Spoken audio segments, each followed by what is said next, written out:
All right, guys, we're here with Ashley as a special guest, Hustle at Home Mom, and we got Chris, we got Riff, and we got Ricky and myself, and we got Ben and Beto in the back. Let's go. And I guess we can really kick off this first topic, and it's gonna be a different perspective on reselling. But before you go into that, can we go into a little bit of background about yourself? Yeah, so we wanted to bring Ashley on. I am your editor. Yes, you are. It's so weird. We've been friends for so long. We're in a group chat with my wife and your husband, and we talk all day, every day. Oh, yeah. Every day. Sometimes awesome, sometimes inappropriate, but it's all the funnest way to talk. Yeah. But we finally got to meet you. Yeah. And you've been here with us. It's been so fun. It's been really fun. You are just as animated in real life. Like, it's not an act.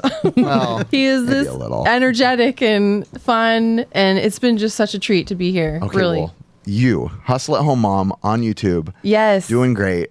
Tell everyone who doesn't know, what is your channel? What do you do? Kind of like how you got to where you are. Just kind of give us the backstory of Ashley, and we're going to sit here and listen.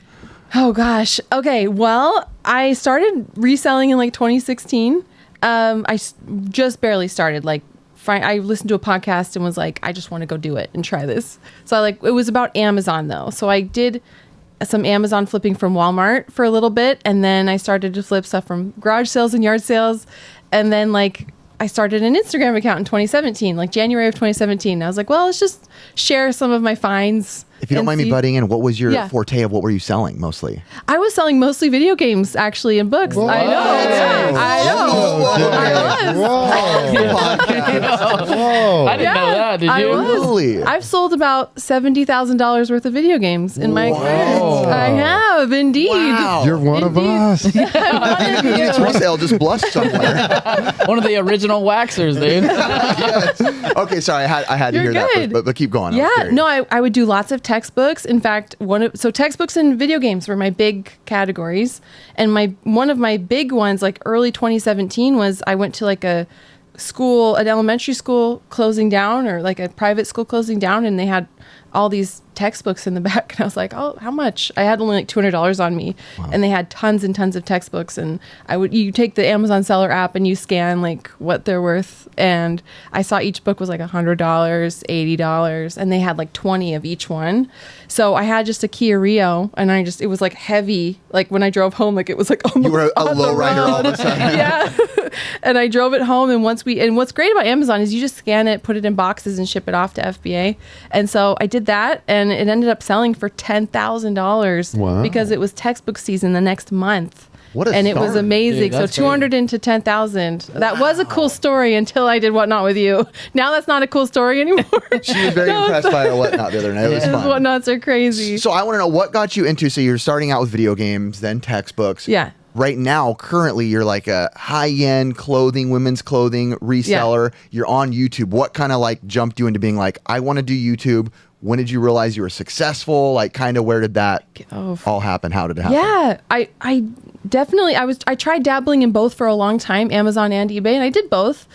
But it came to a point where I was like, well, I have to kind of focus on one thing. And so when I started YouTube, which was from the encouragement of other YouTubers in the reseller community, they were like, you might be good at YouTube. You should try it, because Instagram was going well. And I was the most reluctant YouTuber ever. My first video is just me holding my phone and going, just get through it, just get through it. That's everybody, though. That's everyone. Yeah. It starts ugly for everyone. And then it just started to kind of grow a little bit. And I would talk about Amazon and eBay. But then I realized, in about 2020, I kind of had to make a turn with, well, I only have so much time because I still only do this part-time. I'm a full-time mom for the most part. Yep. So I try to keep my hours 10 to 15 hours a week. And so I was like, well, I only have so much time to devote. Should I go all in with YouTube or all in with Amazon? And I decided YouTube. And by default, that meant eBay, because eBay, you can share all the cool stuff you find. Amazon is not conducive to sharing. Oh. So you don't want people to know what you're selling or what your account is, because they can do bad things to you. Yeah. They can try to sabotage you. So so I just decided, well, let's go all in with eBay. So I was doing both, and I just did more of what works with eBay. And someone who really inspired me was Tech in Sports. I don't know if you guys are familiar with who that is. He's one of the biggest, if not the biggest, clothing sellers on eBay. Sells about $100K a month, and he has this just very routine way of doing things that was really inspiring to me. And so I was like, well, it's just a numbers game. If on eBay I can get X amount of listings up, I'll have X amount of sell through and make this much a month, and it just and then I just shared it on YouTube. So, and it's been a very slow and steady growth with YouTube. It's just been here and there. It's never been a big spike. It's just been which slow I think and is steady. very healthy. I hope so. Yeah. I've said it before on the podcast that there's been many a big YouTuber, and I'm talking like the Yeah. big guys who say like that is one of the worst things that can happen to you. Mm-hmm. Not always, but can be virality, going viral. Yeah, So a long yeah. times that slow, steady growth is community driven, really core with your audience. Yeah, totally. You're successful with YouTube. It's been good. It's been good to me. Really, since you joined, it's been even better. I can only take myself so far. Having you edit has definitely taken it to the next level. I appreciate that. How did Yeah. that happen? How did you guys connect? She pretty much got a hold of me crying that I need help. She forced her way in when everybody else was asking, and I was like, I am dying. Please edit. Please have So you were video. doing all your editing What? yourself? Oh yeah, I all assume. myself. Why don't you tell yeah. them? So we talked about it, Yeah. but without Chris there, Yeah.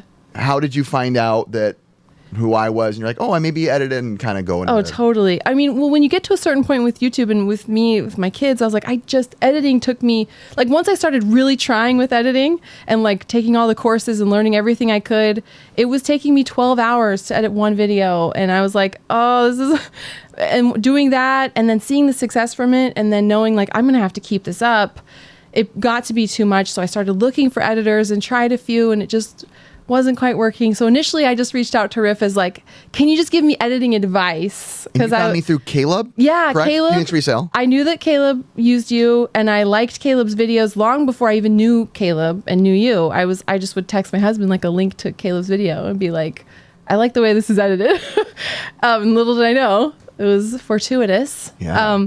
But yeah, then it was just really good timing. I was bugging you about how to teach me some things with editing. We got on a Zoom call and chatted, and you were like, I might. I definitely saw the started door with- open, it and I definitely shoved started- my foot in. It started with more of me being like, I'll help you. Yeah. Teach you how to yeah. edit. Yeah. And slowly she would pretend to be more and more despair each time. And I was like, oh, can't. whatever. And so I you're a guess busy I'll- guy. Like when like somebody reached out Yeah. to you, like you were just inclined to help.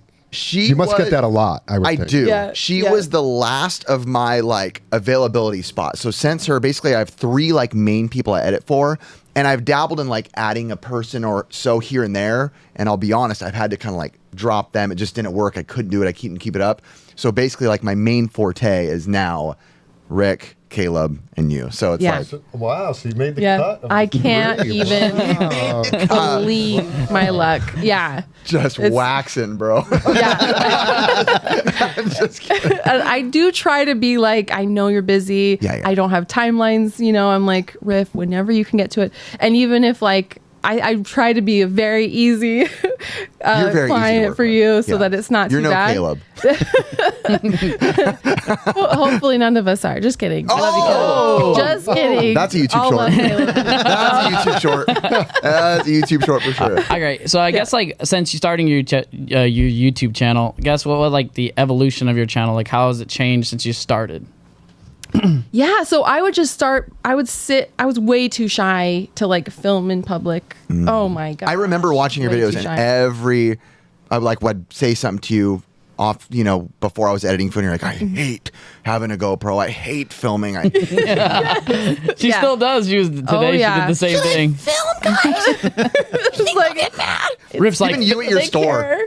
I was like, Can I yeah, go film? ahead. Yeah. By all Okay. means. It's nice that you ask. of course. Yeah, I mean, I don't want to be that influencer who's like annoying. There's nothing worse than like the door busting open, like selfie mode. I'm like, yeah. Hey, what's up, everybody? It's me, Ashley. I'm here at the store. It's like, oh Yeah. gosh, relax, bro. Doing like a yoga pose at like some Oh yeah, that's what Ricky does with most monument. Yeah.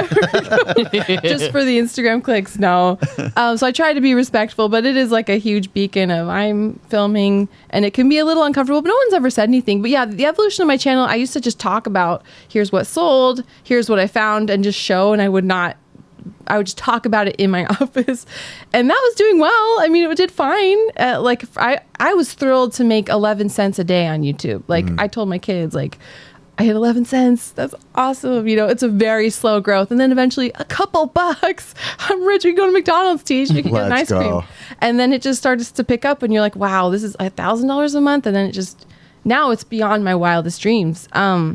but yeah, like then I started to realize, like, if I'm going to go all in with YouTube, I need to try, and I got to film and tell a story, because that's what people want to see.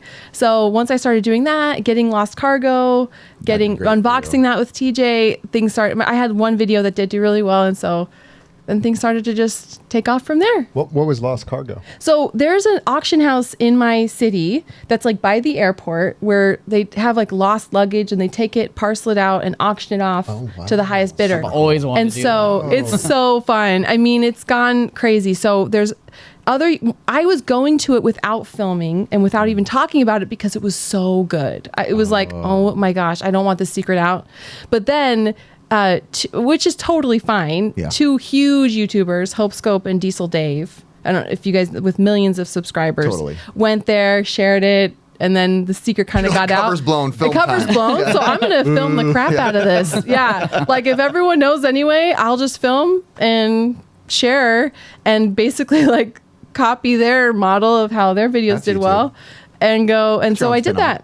So yeah, and TJ, my husband, joined me for unboxing, and people loved him because he's really funny. And I had one palette that was particularly amazing, and so yeah, so those videos I tried to mix in. I am so intrigued by that. I never thought about the lost cargo of all the stuff, the luggage that gets lost. So they pallet it, and then you would buy it, and it's yours. It's yours all as is. So you there can be shoes, and you bid online. It used to be in person, but it then became online, and I know the guys, I know the owners, I've talked to them, and they're really sweet. But yeah, it's huge, it's massive, like this airplane hangar full of Gaylords. That's such like a fun thing too. Like, right, you feel like in YouTube, there's a thing called buckets in YouTube, which is like your videos that you do that are like swap meets. Like swap meets can be a bucket. Like, I thrifted blank. I thrifted blank. Anything. I reviewed every blank. But like Lost Cargo is such a cool one to me. Like buying Lost Cargo from this, from that. Yeah. I think that's such a cool like video idea in general. Lost Cargo. I could see why that has so much virality. Yeah. Yeah, I'm super intrigued by that, because obviously we know all about storage wars and storage units, but that's just such a unique one. So do you still do that? So I think the last one I did was not from that place, but we did a shoe. I bought a big thing of Amazon shoe returns. I guess that doesn't count. It was like 9 months ago. I haven't done that place because the prices went crazy. It went crazy, and people were bidding things way up that shouldn't have been, and I was just losing money. So it was fun. And then the videos themselves, I think people kind of got tired of that exact model, so it was fun, and they still did pretty well. But like, I was like, well, if I'm losing money and they take forever to film, and I'm sure take forever to edit. They did. So those were bit of ones. I remember being on a run talking to you guys. I'm like, just so you know, Ashley, this one's taking me a long time. And just curious, like that first pallet of lost luggage that you bought, like what is a price of lost luggage? Like how much was that one? Okay, yeah. So it's like a full Gaylord, right? So like the big, what is that, 5x5x5? And you take the, I know. we are only 2 years old. Yeah, we are 2 years old. I am sorry, that's that's wide open to make comments. As soon as Riff turned, I looked like a child in class. Like, I mean, I didn't know what it was either, but I just went over that. Can you explain what a Gaylord is besides Curtis? In the liquidation world, that's a well-known term, but it's okay. Got it. I will pause. Go ahead and make fun of it. Be your 2-year-old and then go on. No, it's okay. It's the dumbest name. Why? What is it? So what is it actually? It's like a 5x5x5 giant cardboard box filled with. Got it. Oh, okay. Like they use that with clothes and stuff like that. So gotcha. you go I to didn't know that. I didn't know it was called a Gaylord. Yeah. Me neither. I'm gonna start using that more often now. I'm so sorry you're on our podcast. It's totally fine. It's totally fine. Okay. It's a really stupid name for something. So and what's typically in there? Like, what was your question, right? Well, the question was, what was the price? Yeah. So, excuse me. They'll show the top in pictures. So they'll like take pictures of the top of the auction house, and then you have to kind of guess, okay, I think I see Alexander Wang, or I think I see Nike shoes, and they're usually grouped by clothing, miscellaneous. They've done Peloton bikes. What else have they done? They've done regular bikes, car tires. They do anything you can think of under the sun. It could be anything. So it's sorted though. It's sorted. Yeah. I was picturing like luggage bags, like on a pallet. No. It's not like that. No, it's sorted. It's all they sorted. open the stuff up and I thought Oh, sorry. that's what I thought. I thought it was like, I'm going to open up this person's luggage. Yeah. I was thinking something totally different. I was like, there's just gonna be a bunch of gaylords everywhere. Dude, all I kept thinking was our luggage just kept getting lost. I'm like, dude, if ours get lost, that's probably she's gonna buy them all. That's what that question. I thought it was luggage, and you're like, we're gonna open up. Oh, this That would is be Mary fun. Jane's luggage bag, and there's like all their stuff. Nothing but undies. Could you imagine? Okay, so it's sorted. All right, so you can see shoes and stuff so like it's that. like they sort it all out, and it's just a giant pile of clothes. Like it'll just all be filled to the brim with clothes, and then I wheel it out with a pallet jack, take it to my car, and just load it in by handfuls. And then I just kind of look through, and so the one that with the video that did really well, I think it was like it had to be some kind of K-pop star or somebody, because all of these like really trendy design, like Louis Vuitton, and it was only $800. $800. And it was filled with. I had one jacket in that pallet sold for $1,900. Wow. And it was crazy. So. Yeah, I like even found like a Disney ticket in one of the pockets, and it was like someone's name, and I'm like, so this was sorry. I'm gonna go ahead and sell all of this. Do you feel like the reseller community was accepting to you when you came into YouTube? Like when you came in, was there any backlash, or were people like, I know just YouTube's a weird space to be in, and I know and there's different communities within YouTube that are like, it could be anything, camera collecting or whatever, people who knit or wine tasting, and some people say their communities are not super accepting of new people, or they get weird of different faces. Everyone was cool with you. Oh yeah, it was really welcoming. That's awesome. And I kind of stay out of drama, so there was no drama really. I'm a mom who talks about the crap I sell on eBay. And what would What would you say like the community is that mostly is your demographic? Like obviously we're resellers of video games, so our community is video games and collectibles. Like what would you say yours is? Do you know? Just a lot. There's a lot of stay-at-home moms or moms. A lot of women who like to go thrifting and then sell it on Poshmark, sell it on eBay, Mercari. So I think that's kind of my little niche. Do you have an age range on your YouTube analytics? Yeah, you know what? It's extremely split. Like it's almost a third 18 to 25, and then a third, or maybe that's a little bit less, but like it's very even between all age groups, which is kind of crazy. But it is like 75% women. So it's mostly women. Okay. What's the 25 age 25 to what? What's the bracket in YouTube they give you? 25 to 35? Yeah, I think 25 to 35. Ours is like 100% that, pretty much. Oh, really? And Okay. like my Instagram insights and stuff like that is 25 to 30. I think we have like literally like 0.2% women. Okay. You were probably looking I at think I have like like 3% on my. Not even that for us. Yeah, 3%. I'm such a good guest. No, trust me, you are. But yeah. I don't know. As a guy, that's why I'm always looking for different outlets to buy and sell. I'm like, wait a second, this luggage cargo thing, I kind of want to look into that. They did start shipping, so that auction house does ship now. But it's like $400 to get it. Yeah. Did they give you like a rule, like how long they wait until they ship off somebody's stuff as lost cargo? No, I don't know. I don't know 4 where days they later? get it. Literally. I'm not sure how. Snooze, you lose. What I was trying to say earlier was imagine like somebody coming home from an expo that packs their entire bag and Retro Rick. That's what I'm saying. Dude, They that would just be that's a boatload of Retro cash Rick and right there. Caleb, the way they do it is they just ship, giant luggage filled to the brim with like mega rare stuff. And I'm just like, imagine if that was in there. Yeah. And it all gets sorted out and sold to me. Yeah. That's how it works. And then I would love share if it you on his opened it and it YouTube. was like Phoenix resales and you just taunted him. You're like, double up on everything. Amazing. Bro. I will sell it back to you for double. Yeah. Hey, Rick, you had a question, right? What? Oh no. Anyway, I tried to get him a question to give him a little toss up. We're always trying to get Ricky to talk, but he doesn't love to talk. Yeah. Anyway, All good. do you want to all ask good. it or I'll ask it? You can ask. Okay, there's a question I said, like, what do you is like your biggest enjoyment from like being on YouTube? YouTube is hard. Like I love it, but I get very I get in my head about it and I overthink it. But YouTube connecting with people has been really cool. When people leave messages saying that like they made their first $1,000 on eBay from my videos helped them, that means the world. Because I think $1,000 a month can change someone's life. Huge. I mean, not here in California, but anywhere else that could be rent. Yeah, yeah. It's and especially I think especially moms, we tend to feel like, what do we do? Our kids need us at very multiple times of the day. Yeah. It's hard to think just going back to like some kind of in-office place. So I like the flexibility.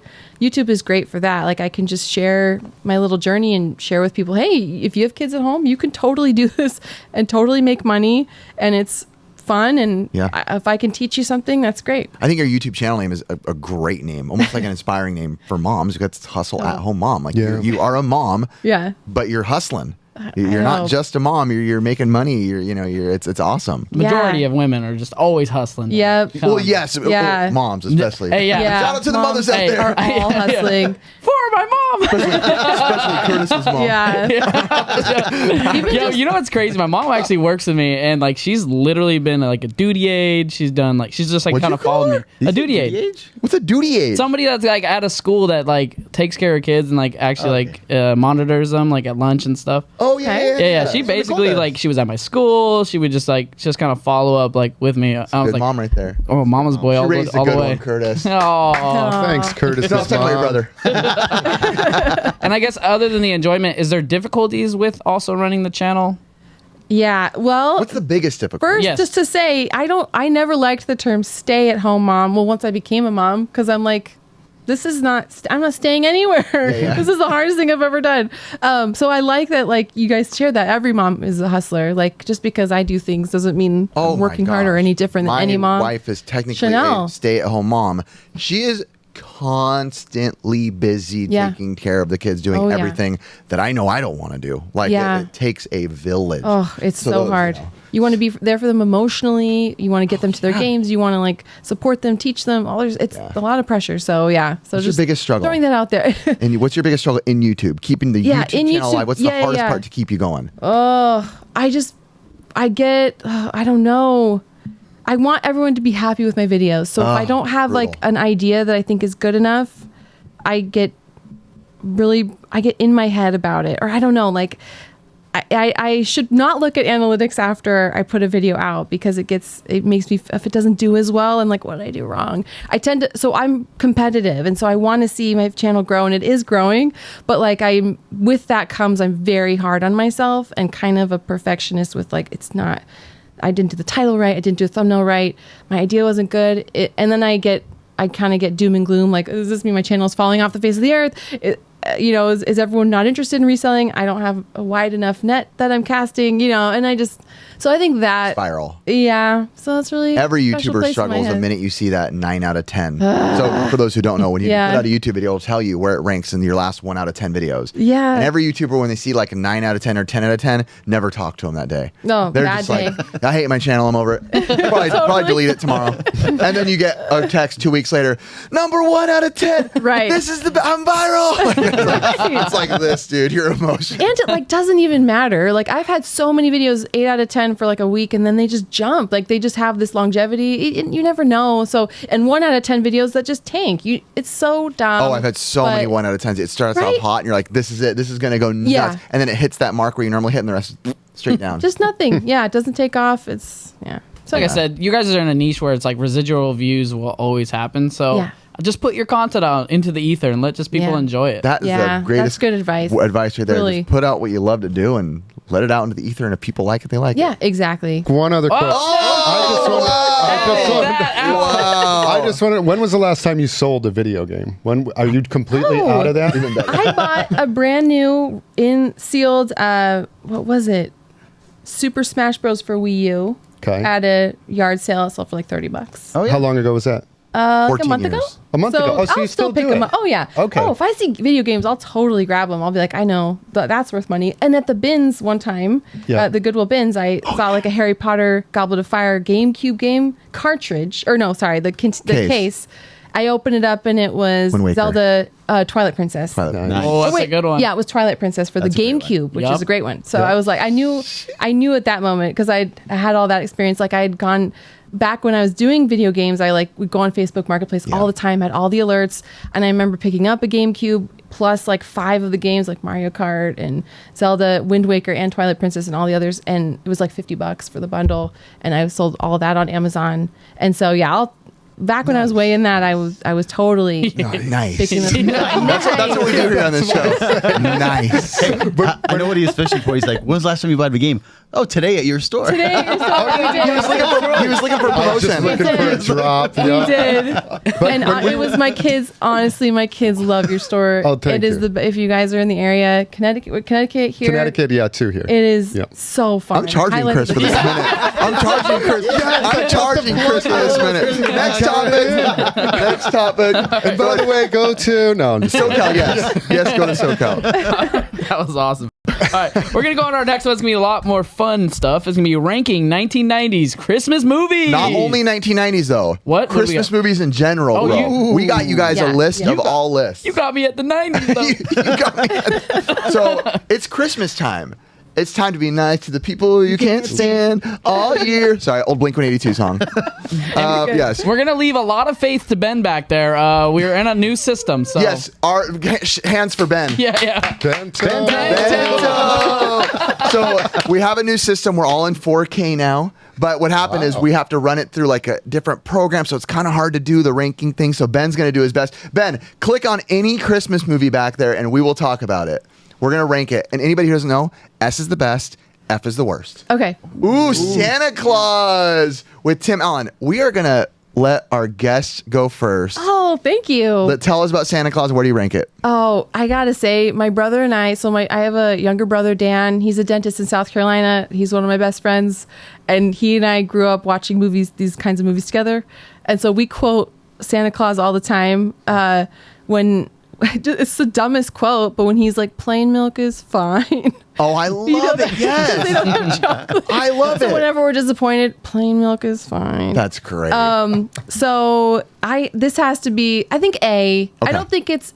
The elves are kind of annoying. The elves with attitude is a little cringe. What's the guy's name? Bernard. Bernard. It's Bernard. Cool. I Bernard's like cool. Bernard. He's got some but wild hair. The elves with attitude part, I always kind of embarrassment goosebumps with that one. So I'll put A though, but it's awesome. Okay, it's awesome. yeah, because there might be. So you don't throw out too many S's because then your S's don't become as important. Right. I gotta reserve. You're doing those. good, Christopher. I kind of like a new rule where we only get one S. That's what I'm saying. That's what I'm saying. Like I like I've been that. thinking about that. But we don't know what's coming. I know, but then you either. Well, then roll that'll the have to be dice. future episodes, okay? Yeah, maybe future. Okay, Chris, change everything. I like this one. It's not one of my favorites. It's great. It's a good movie. I feel like there's betters on this list. I don't know what's on there, so I'm just going to put it at a B. Okay. Nice. Yep. Nice. I love it. Nice. Which is everything. I think I'm gonna go B as well. I do love the movie. Tim Allen is one of my go-to guys just for comedy and laughter. Some people don't necessarily like his humor, I've heard, but I love his Tim Allen being Tim Allen at all costs. So solid B for me. Nice. Ricky? For the Toolman Taylor, B, bro. Well, as a Santa, I do love the movie. Watch it every year, but Me too. It's a B if I have to compare it to the other movies. Yeah. Solid Okay. B. Solid B. Solid B. Okay. B, B, Let's B, go. A, Yeah. B, All right. So it lands at a solid B. I think it's a B. It's like a solid B. Yeah, That's good. I think that's totally fair. All right, Ben, you are the king of the castle, bro. Whatever you throw up there, we're going to do. Oh, boy. Oh. Uh-oh, he's getting dicey. Christmas vacation.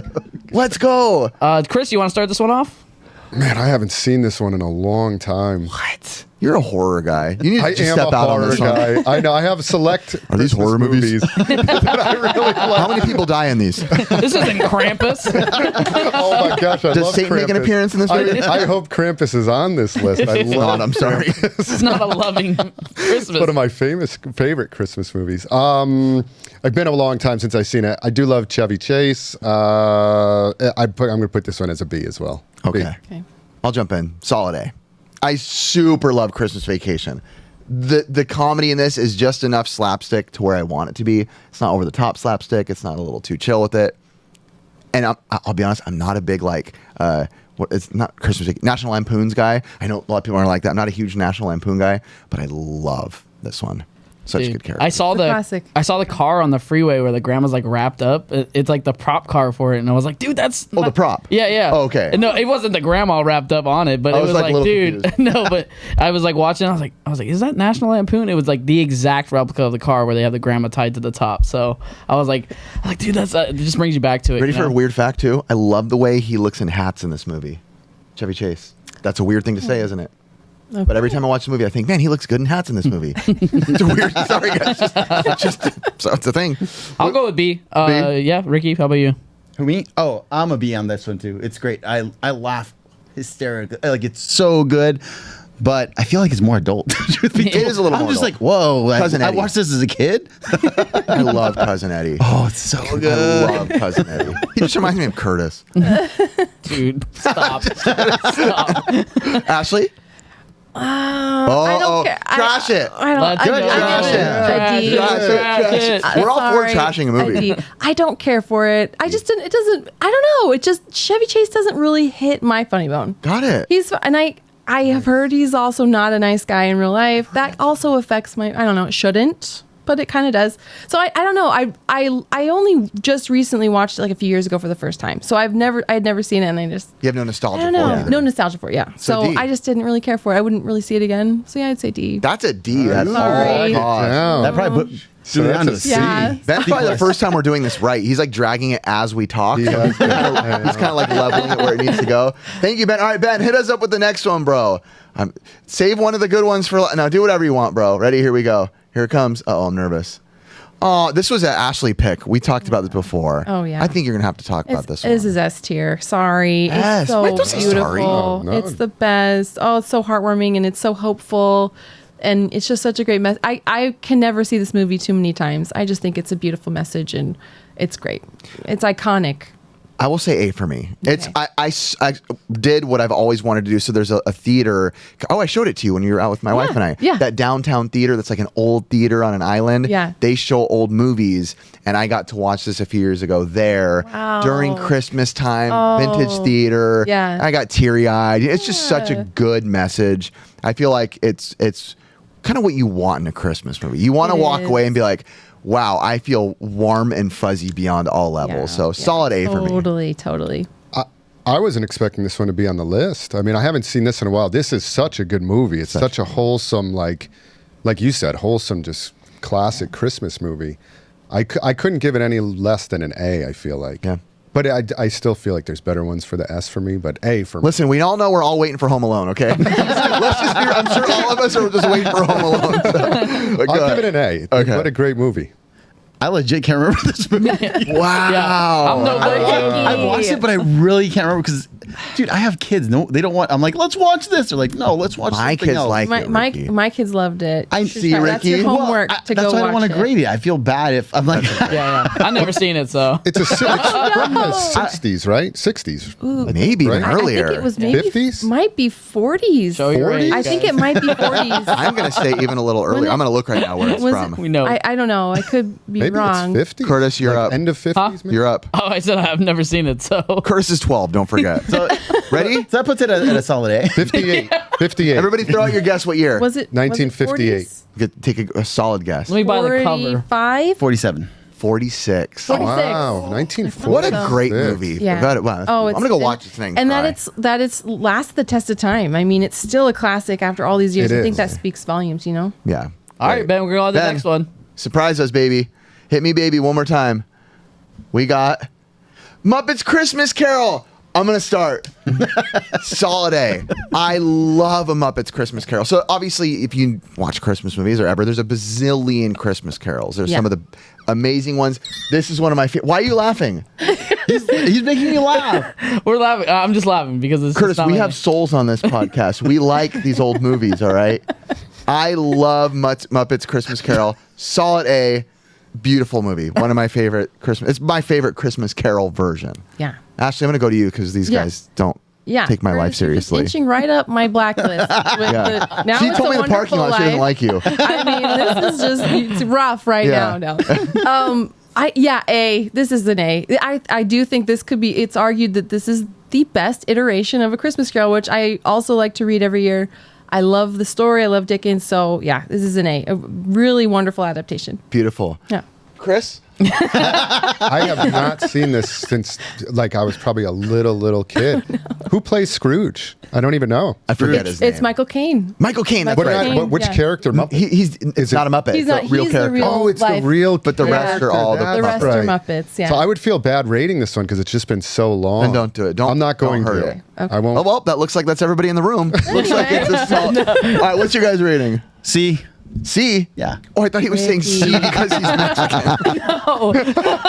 I literally thought, I'm like, what's your rating? He's like, C. C. I was like, no, your rating, bro. I'm so sorry. C? Yeah, I liked it, but Okay. it's not my favorite. Like, All right. Carol and stuff. It's not something that I'd seek for Christmas, so I'm gonna say C as well. So We're not asking. And Ashley, Ben- it's all good. We have a going heart. down with the We have Ben. hearts. Hey, Miss Piggy. That's a B. Hey, Miss Piggy, can we Who's go? that supposed to be? Huh? It's Kermit. That's dude. Kermit. That was definitely far from Kermit. No, it was not. That was Kermit's Miss more like Piggy. you. That sounded That like sounded like Miss Piggy. Yeah, right. All right, Ben, surprise us with the next baby doll. What we got? Let's hope it's a good one. Oh, no, I already see which one this is. This is so many people love this movie and so many people hate this movie. So we're going to start with Ricky because Ricky's been nailing the Christmas movies tonight. What do you got, Ricky? It's a B for me. I like it a lot, but it's not one of my favorites. Oh, Polar Express. Polar Express. Hey, thanks, Thank you, Ben. Ben. Ben watching out for the audio listeners. Thanks, Ben. I appreciate you. It's great. I think I'd like it more if I did that Grand Canyon thing, though, because I feel like a lot of people that did that Grand Canyon, there's like a Grand Canyon tour. I did it. Where there's a Polar Express. You can take the train, and they come back to like favorite movie. I'm like, I think I need to do that in order for me to put this thing at an A. But for did right it. now, Dang, I want to. it's do a B. that. I did it with I my want to do that this Yeah, year. that sounds cool. I'm That telling you sounds guys, amazing. I did it with my kids when they were like at that age, like, 6, 5, and 4 or 3. magical. And it Best was like age. magical. I mean, you're on a I can't think, a train. They reenact the movie. They have the scenes, the hot chocolates, the scene that Santa's out there, and it was like my God. super amazing. I'm gonna say A. I really like this movie. The CGI has been known to be kind of subpar and not age well, but I liked it. There's some derpy moments if you like pause it and you see the CGI is weird and their eyes are like twisted the wrong way. There's some glitch effects that have gone wrong. But I love the movie. And again, like you said, doing the Polar Express trip with my kids like cemented in like a moment. And I like Josh Groban's music on it. Oh. I don't know who. I'm gonna that keep is. staring at you guys blankly. I was about to sing it. And I'm like, dude, I am so far off We're waiting for from you to sounding break like into Josh song. Groban. It's not even gonna happen. What about you, Chris? Let me guess. I haven't seen this one. I haven't seen this one in years. I think I'm just watching horror movies. Yeah, bro, you got to stop after Halloween, bro. Start working your way. No, I do have some favorite Christmas movies. This one I have not seen in a long time. Yeah. From what I remember of it, it's a C. It was nothing Got it. crazy for Didn't me. do anything for Yeah, I'm going to give it a C. It's no Christmas, Jason. Correct. Jason goes to the North Pole. Ashley? I really don't like this movie. Okay. This is an E. I hate it. Nailed it. Sorry. I That hurt a little can't bit. watch it. It's only because of the uncanny valley with the CGI. I hate this. I can't even. It is funky. I hate it so. I don't know what it does. It gives me the creeps. So yeah, I think personally it's so biased for me because I just can't. I'm sure, You can and be I love biased. the book. The book is a classic, and There's a I love reading. book? It's based on a book. People Chris read. Van Allsburg. Okay, They make books? it's a picture book. They're still making those? Yeah, so the book is classic. It's a children's book. Okay. But yeah, the no, absolutely not. All right, that Absolutely landed. not. It looks like right now Polar Express is holding on at the bottom spot with Wonderful Life. All right, Wait, did Curtis say? Curtis? I'll just be out of B. Solid. Sorry, Curtis, I forgot you. I really apologize, man. I think you gave it a better rating than them. Dang it. All right, surprise us. Here he goes.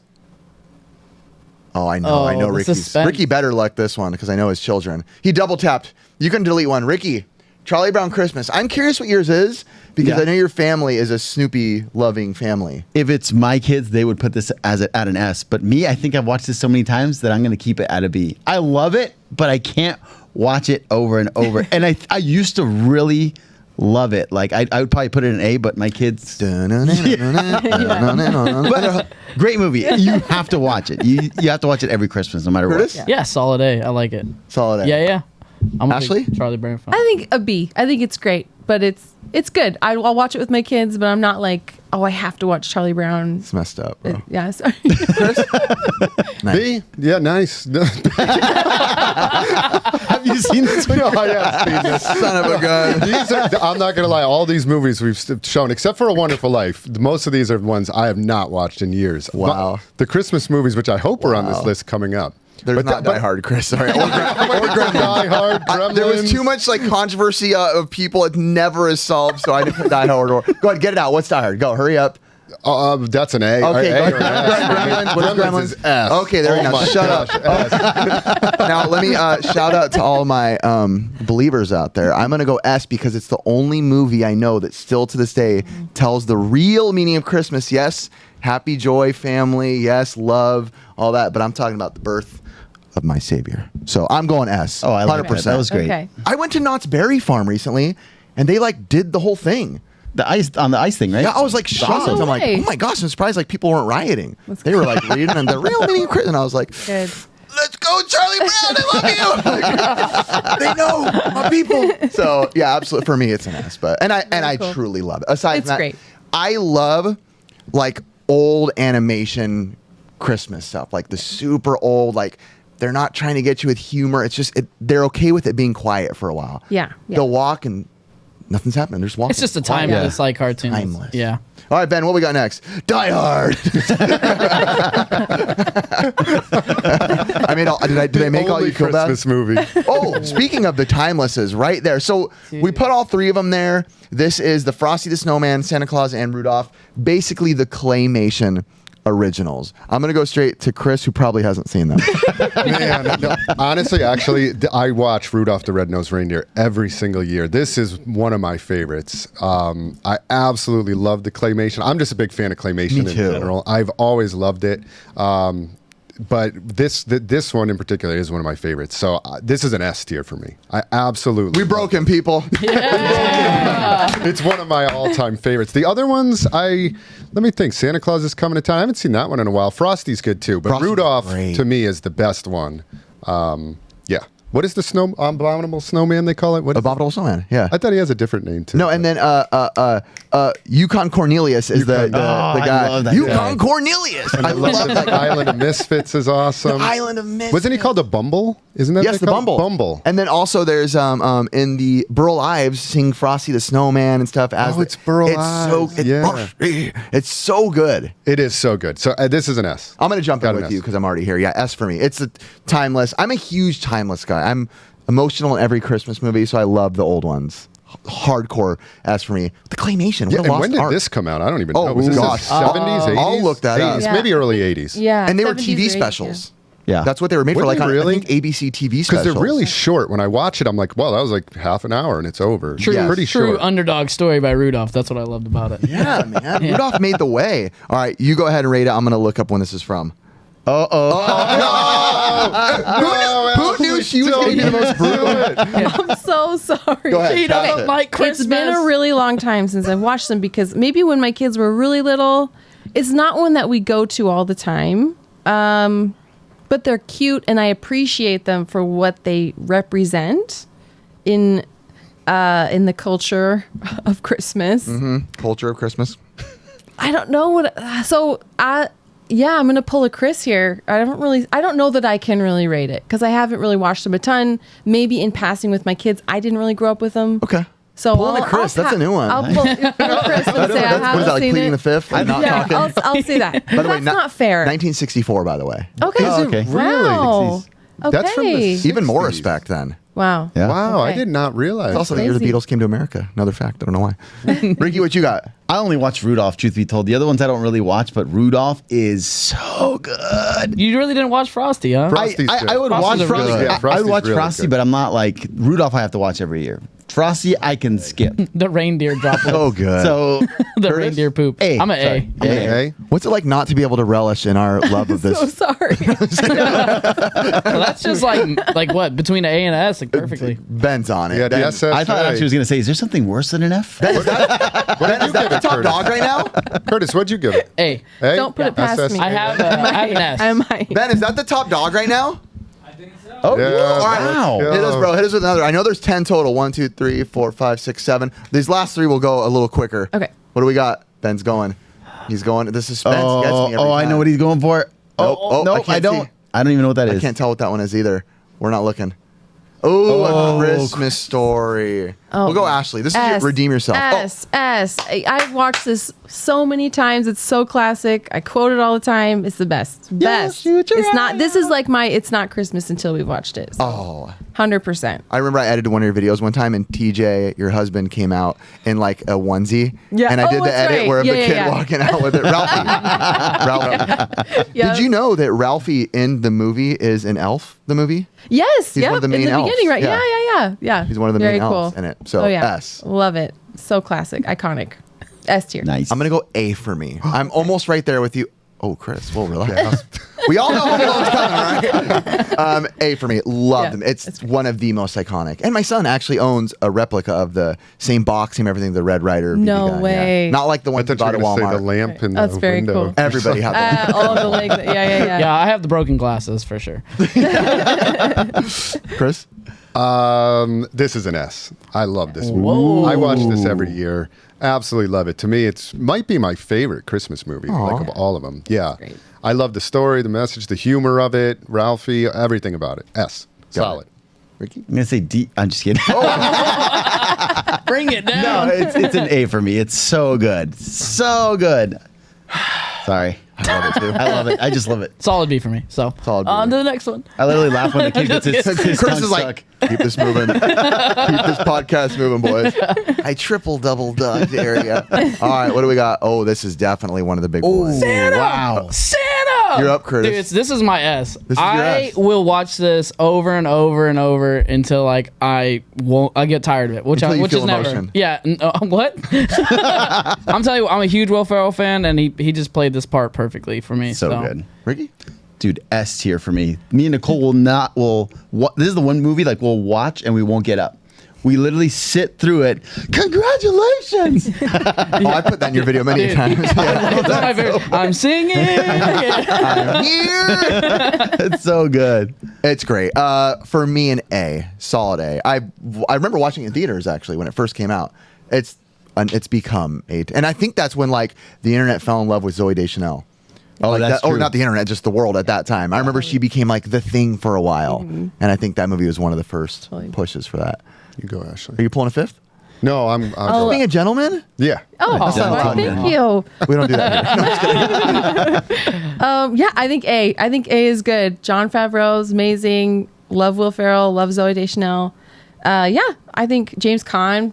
Yes. he So did great. I mean, it's great. I heard he was actually annoyed with Will Ferrell in the movie. Really? Like I heard that was like a real thing. Like he was actually annoyed. Oh, okay. I think I have also heard. Yeah, James Caan in real life is a little crotchety, but Yeah. Maybe he's that Crotchety. good of an actor Crotchety. though. but he's a great actor. Yeah. The new one. Hey, crotchety Chris, what's up? Word of the day. I'm looking at the screen, so we have Rudolph and then Christmas Story and then Elf right there with I it. think Home Alone's with the last one. As much as I like this movie, I love it. It's good. Look at me when you say it, though. What's that? Just look at me when you say it. But I like it, but unfortunately I can't have it up there with it, so I'm gonna have to give it. It's A C. average to me, a C. I knew it. I I have already to give knew. it a C. You hate Christmas. you ruined Christmas for me. Now, I will say, right now, I'm realizing we have one left, which, Ben, you can pull it up there, is Home Alone. And I realized that I didn't put... I can't believe you. I already know what The you didn't put in. Grinch. You didn't put the Grinch. Oh, man. Riff, I You didn't also put in- you requested didn't put a in Turbo movie Man? that Yeah. you left off. Yeah, I took that one off for real your quick. 0.2% of females out there. Yeah, she put on like the holiday, and I was like, that sounds great. I'll put that on. She hung up. I was like, that's not going on. That's not coming Dare on. you. I've never seen that the holiday. Well, Don't worry, no one else has either, bro. That would have been a Z tier for me. Gosh, Ricky. So Home Alone. Well, ask Nicole She and loves ask it. Chanel. She loves it. Okay, I walk the away, ladies though, when she starts represent. watching. We do you love like Four Christmases too? I haven't. I love seen Four that at Christmases. all. Four I Christmases haven't is seen it. really Yeah, good. Okay. I love when he love plays that. Joseph. Dude, Thea. yeah, the British, that's so good. We're just not- We're on Home I love Alone. that. I'm just going to say it. They're so Jurassic Park and Home Alone always switch between my favorite movie of all time, not just Christmas. S tier above everything by far. Ricky? S. So good for S. Super dude S. Yep. I gotta go S. Yep. I love that's just. Don't you ruin this. No, if you want to ruin Well, it, you no, can. no. S tier. I love my kids. Every once in a while, we get like a quadruple where everyone says S. It's not always. Not many. It very Only rarely very do things rarely. hit the quadruple. But this is so classic. Can I do an honorable mention? Yes, Ricky, you can.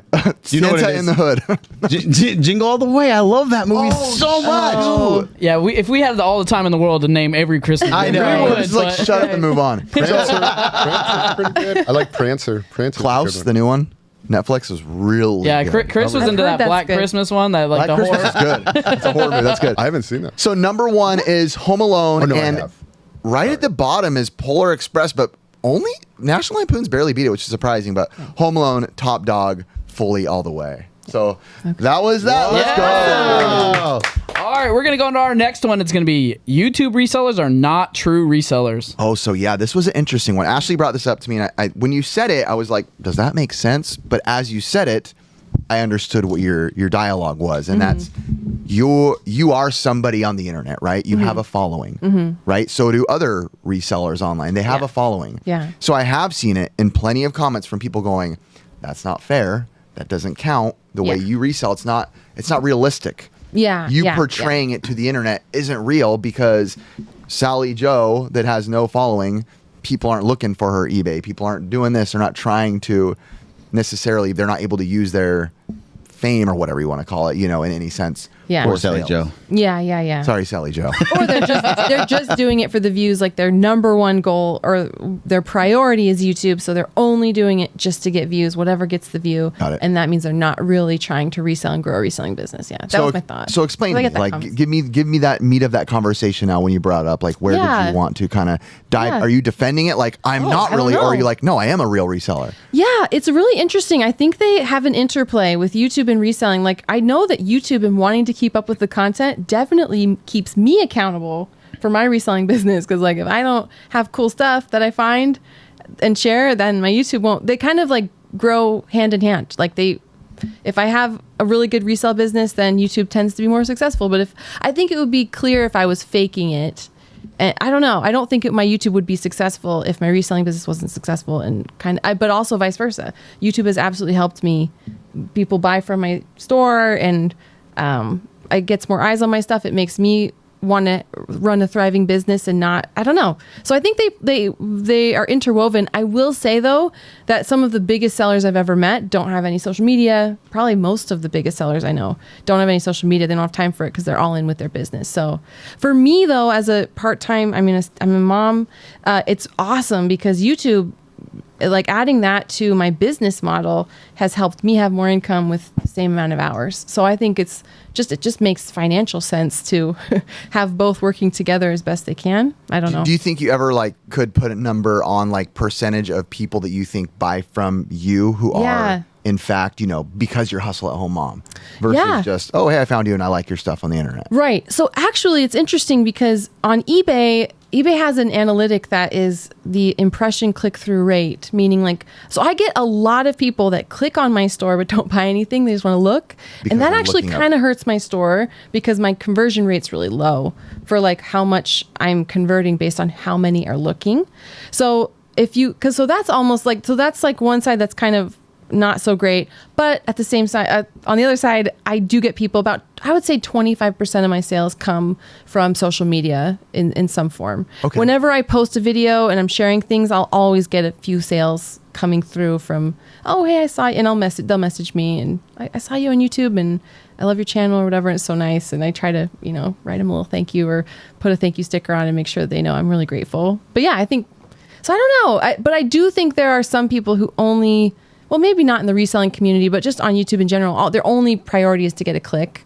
So I don't know. Click-through rate on your eBay is very similar to like YouTube. There's click-through rate on YouTube. And if people don't know what that is, it's like me putting the most amazing thumbnail ever that isn't really what someone wants per se. And everybody clicks on it, but then they just bounce out right away. And that will hurt your YouTube channel. Yeah. So if you get, amazing views on something, it doesn't always mean that it's going to work out for you in the long run. YouTube sees like, wow, everybody watched that, but people weren't really interested in the content of it. Exactly. So I could see how that kind of would be frustrating for you. People going, Yeah. hey, hustle at home mom, I want to check out her eBay. And they go and Yeah. they go and they're like, no, I got And they just want to see how I do things or and then but it's fine. But hey, my business, I will say before YouTube really took off, I still applied the same principles to my business and it still turned out X amount of money for however many listings I had. So maybe it hasn't helped as much. I don't know, but I think it helps. And you were, from when you told your story earlier, you were a reseller, then became a YouTuber. Yeah. Right? You weren't really a YouTuber, then became a reseller. No, right? yeah. Okay. It definitely was the other way So around. you kind of had I would say like the basics of what it was to resell. Yeah. And the grind and all that. I think reselling. so. Yeah. And I was really excited about the income and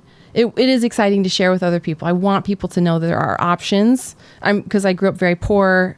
I hate that feeling of like wondering when am I going to get a paycheck, bills are due. That's the worst nightmare. And if anyone feels trapped, this really is a way. We can go to the swap It is, meet totally, and find yeah. stuff and flip it. Anyone can do it. And there's no shame in it. And if I can teach you a couple things that would help, just nothing makes me happier, really. And it could be any market. I mean, I know Caleb is a huge believer in opportunities everywhere. And it sounds so dumb, but like there are people who can find plastic that is probably rare. People collect barbed wire. People collect spurs. People can collect weird parts to a camera that sell for good money. I mean, there's all different avenues. I mean, Curtis is a big example of that, even with your paper. Yes, we know like there's the paper we would all know to collect, right? Like the crazy instructions for a Nintendo World Championships thing, but like he's throwing things on eBay. Like old sports cards from like 1910, like their old scorecards that never got recorded into like their actual history for their college. So it's like that piece of history. I just put it up, do enough research for it, and sold for $500 in a day. It's amazing. Little piece of paper, and this is the kind of stuff when you buy auctions and go to people just shovel in the trash. Old paper. They don't know. Same thing with like scripts and all that stuff. Like you might not know, like it might have just been like a junk script, but then there's like, oh, there's a stamp that says 20th Century Fox that I looked at Chris's today, and I was like, just throw it up, man. I mean, there's probably nothing on it. You know what I mean? If you do enough research on a certain item, it'll show in your description, and people will be like, the backstory is what sells it. Yeah. You know? Definitely. You were going to say something. Well, yeah, just my opinion on that. So the topic, like YouTubers aren't real resellers. Even collectors sometimes is added to that conversation. Yeah. Yeah. How so? People will just be like, oh, well, you're only doing it because you're showing off to strangers on the internet. Right? That's a huge thing with Right. pickup Yeah. videos. Like, why are you really collecting? Oh, right. So you're just collecting because you're a YouTuber. Right, we'll say you're this, not like, an actual real we meet collector. people, right? Let's just say, and they have giant collections. They're not showing the world. Nobody on the internet knows. Nobody in the world knows. It's just, hey, yeah, my name's Joe. Check out my collection. Whoa, this guy's a real collector. A lot of times there's that conversation of like, are collectors on YouTube just doing it because it's like almost like, you can flex weekly. I got this. Look, I got this new game. I got this. And it's a weird thing. I've seen even a guy that I watch, Iowa Retro Dad, like he did a video saying that, like he's like, his title of the video is like, I'm like upset. I was just buying to impress strangers on the internet. Yeah. I'm not saying that he wasn't or was a real collector, but it is a conversation. And there are a lot of legitimate channels that are transparent like yours that show your side of the business, like chase after the right price, and then you have and then fake channels like us. Yeah. But it's like, you got Homeschool Picker, and then you also got Commonwealth. They all show their sides of the business that's like actually legitimate sales. Yeah. You know what I mean? And even Harry Tornado is on it too. So it's like all these people, like they show the background. And Do you know his real name? huh? Josh. Okay. Yeah, I thought you thought his name was Harry. I'm like, sweet. No, I'm big fans of them. You've been really Love Josh. I feel like this podcast, you've been so deep in thought. I've been looking at you and you're like, He looks up. No, this topic I was thinking about, and I the whole time you were talking too. So I do believe that YouTubers are resellers. You guys are reselling. Like you're YouTubers and then you started reselling. Totally. But my opinion of it is, so I was a reseller. I've been doing it for 12 years, like back to when I opened my first store. Back when I did that, there was almost like zero YouTubers that I can remember back. This would be 2000, like 8, 9, 10, 11 that were really YouTube was highlighting. 06. Yeah, so I don't remember any back then. I'm sure there were some. No, but I'm saying you're correct. The game hunting scene didn't really start happening till much later. Well, and you guys were some of the first game hunters, but the idea of I'm going to game hunt and showcase my reselling did not exist. No, it's shamed. That's for shame. Yeah, right, you were shamed. Yeah. So there was resellers. So like when I opened my store, of course, I'm a reseller. So my opinion on with YouTubers that then become resellers is like, I remember the early stages of reselling back then, and when it was like a grind. You had to learn the basics of like social media with like Facebook and like every comment. It was a real grind. Like the brick Facebook and mortar advertising, brick and mortar. Like, I only made $75 today kind of grind. I do feel like sometimes from the latest, what I've seen with some YouTubers, close friends of ours, and maybe even you guys, and this isn't a knock on you guys. I don't care. You're like, you can't offend me. You know, like for instance, like when you guys run your whatnots, like you guys get some crazy, you have crazy eyes on what you're selling. Yeah. You know what I mean? And even some guys that we know that own video game stores that just like explode with numbers. They're our friends, bro. We can. They'd be the first ones to be open with and you. even, of course. Even And Game Tower too. So I mean, like it's those. So well, I would say Elliot was like a reseller first before he gained a big following maybe on social media. But I do feel like because you're the YouTuber, and this isn't a knock, you have a big marketing arm. Marketing is part of business. When you get into it, you're all of a sudden like, boom, like it just explodes. It might, to me, it seems like, dang, it's like, that doesn't seem real life. Like that's not what it's like. Well, but also what most people don't see. But what most people don't see who could say that behind the curtain is they don't see the 12 years of me doing what's not real life and grinding for 12 years to get there. That's why I don't. So when people complain to me on whatnot, I go, hit me up in 12 years and let me know how it's going. Well, because of course in any business, like marketing is so key. 100%. So when you pair the two together. And again, it's not a knock. It's like, dang, I wish I had the huge YouTube following. I wish I'm almost like, man, and I should have done that back in 2010. Exactly. But it was so shunned back then. Like I would have gotten like crucified. Was it ever shunned? Done that. Was it ever shunned in your world? Because for games, it was very shunned. Was there like a connection? People were so close with clothing that they didn't want you to sell it, or was that never a thing? I don't think so. I think with clothing, especially because there's such a problem with fast fashion and landfills, and 90% of what a thrift store has clothing-wise will never sell. So it's kind of looked more, I think, as a recycling. I mean, of course, some resellers, people don't like resellers, and when they don't, I think, educate themselves on like what we do, and that every business resells.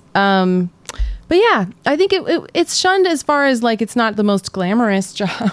Like I'm going to like the bins and stuff and digging, or I'm going through a thrift store digging and I'm finding deals. And I will say, I've done the bins. You've done the bins. And again, with what Chris says, not knocking, I hate it. I hate the bins. You and Josh and all y'all that do it, like more power to you. I went and I felt like I walked out with like, I felt like just like, what happened? And I got nothing. I felt dirty. We feel kind of dirty. And I dig at the swap meet. So you, props too. I mean, more power. They don't know how much gruel and gross it is. You do the bins all the time? She's a big I've only done it one time myself, and I was like, never again. I'm not ever doing it. Dude, we're all like the guys, and we're like, that's dirty. Meanwhile, my hands were like filthy all day today. You Wait, guys, have to Ricky was going to talk. It out. We got to let this happen. What were you going to say, Ricky? All right, so it's like a difference because I remember swap meet. I feel like it's dirt, but when we went to the bins, we were pulling stuff out, and I swear it was like sweat or something. And I'm just like, this is not worth it. I was like, I back. I'm like, oh my gosh, what is this? I feel like half the times we put our hand in, a sound effect happened too. Like, so I was like, there's like underwear in there. There's socks. No, I never thought about used undies. Remember that one video? I pulled out dirty, like brown stained underwear. I remember it was so gross. You resold them? How did mine get there? Although there's a market. There's a market for that. There's a market. Oh my god! No, really? Oh but I also don't. I don't know. I just don't care. I think you have to know what to look for. I have like a Rolodex in my head of thousands of brands I'm looking for or not looking for, and I think that I get in that zone and I just am looking for certain things. And it's so exciting when you find like a Filson vest, it sells for $150 and it's at the bins. So that keeps me going. My kids went to the bins here with me, and one loved it, one was not so thrilled with it. But yeah, it was, it's a grind, but I don't think there's any shame in finding really cool. I think it definitely opened my eyes to the waste that exists. Like the fact that there's amazing stuff in the bins that just is discarded and is going to then end up in a landfill. I'm like, this is so cool. Like, I'm so glad I could at least save it and someone wants it, you know? I've definitely called resellers the repurposers of the world for sure. You know what I mean? Because it's like you're just going to save something, and then if it finds a new home, that's great, you know? like and what kind of like made you make the transition from video games to clothing? I know that's a big jump in different directions. I'm about to go save something to my bladder. I'll be right back. You guys keep going. Keep going. I'm struggling. This is the first. I think because I don't know. It just was a natural transition. I found tons of clothes. Maybe that's it. Video games are really competitive. Yes. And because I was selling them on Amazon, they don't get as much value on eBay. Amazon is the way to go, I think, for used video games. So I didn't really feel comfortable sharing because I didn't want my Amazon store to be exposed. And I find so many. It would be. I don't know how Caleb does it and how you guys do it with how many video games you find. You're in a great area, or I don't know. Maybe I'm just not looking. It's a great area. It's a great area.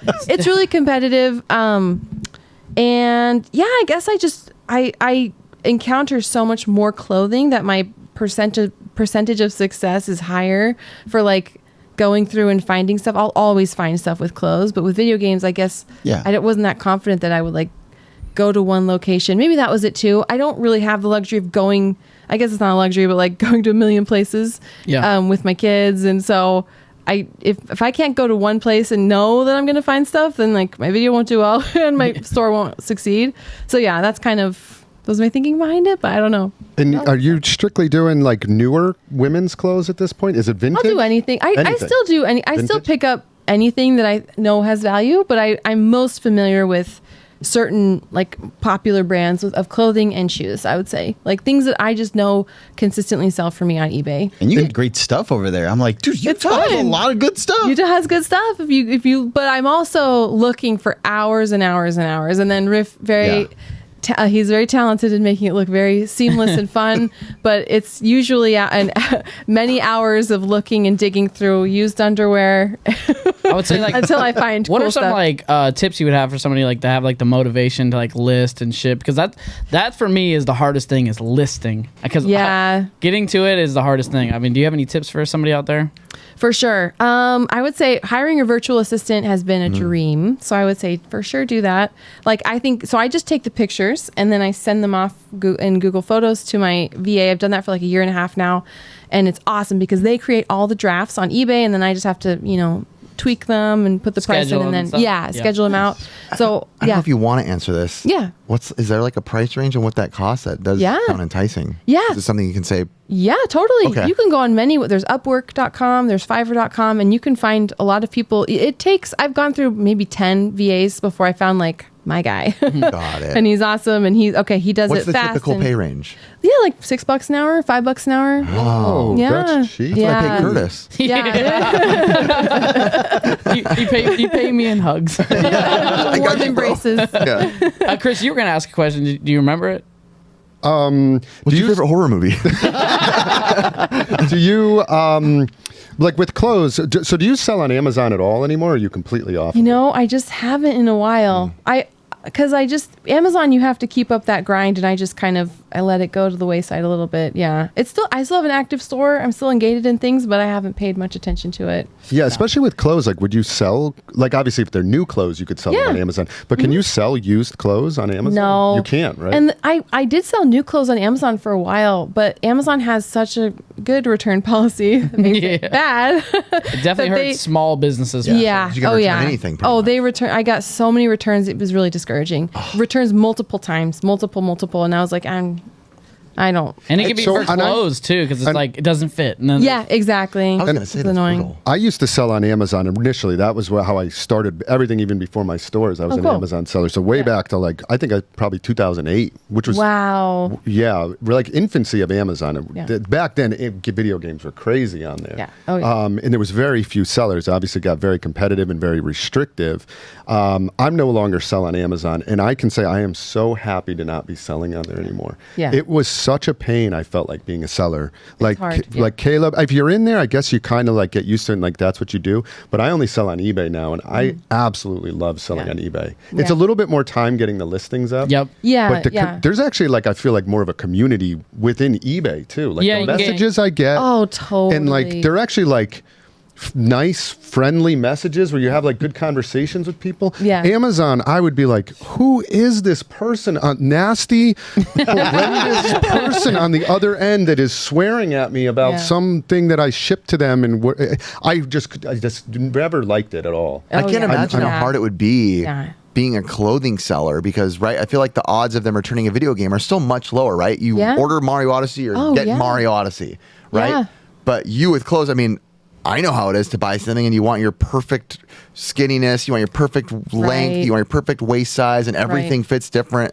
You know, a size 32 is annoying. different in every brand, basically. I include measurements, so I take pictures of the measurements of the clothing so that people know. I mean, I don't know if they're checking it. Some Yeah. people do Which that. you can But- do with eBay, but of course with Yeah. Amazon you can't. Oh, you can't do it with you could- Amazon. Right, it wouldn't work on Amazon. No, you can't do it. And they would, yeah. I agree with Amazon. It was really, you don't have like anyone you can really call or talk to. I don't think they care about sellers at all. Oh my gosh. I think No, I eBay think cares about their sellers. I They don't think Amazon do does. not care about sellers at all. They don't have They a phone don't. number you can call. No, they you have can't an talk to Big Daddy anybody. Bezos. You can get banned and just good luck. Yeah. You know, and It- and not, who are you going to talk to? You can't talk Don't- to anybody. It's hard. Don't they also give like priority like to certain like vendors that have been there for so long? Yeah. Like so if you start Volume a store, sellers. Yeah. you could be at the bottom. I'm not gonna lie. Actually, like from my experience with selling on Amazon, I despise Amazon. I despise them. Now Yeah. I still use them to buy stuff because I'm like, if I need batteries, yeah, yeah. I'm I gonna meant go to tell there. you, I just got an email about them being a sponsor. Thanks a lot.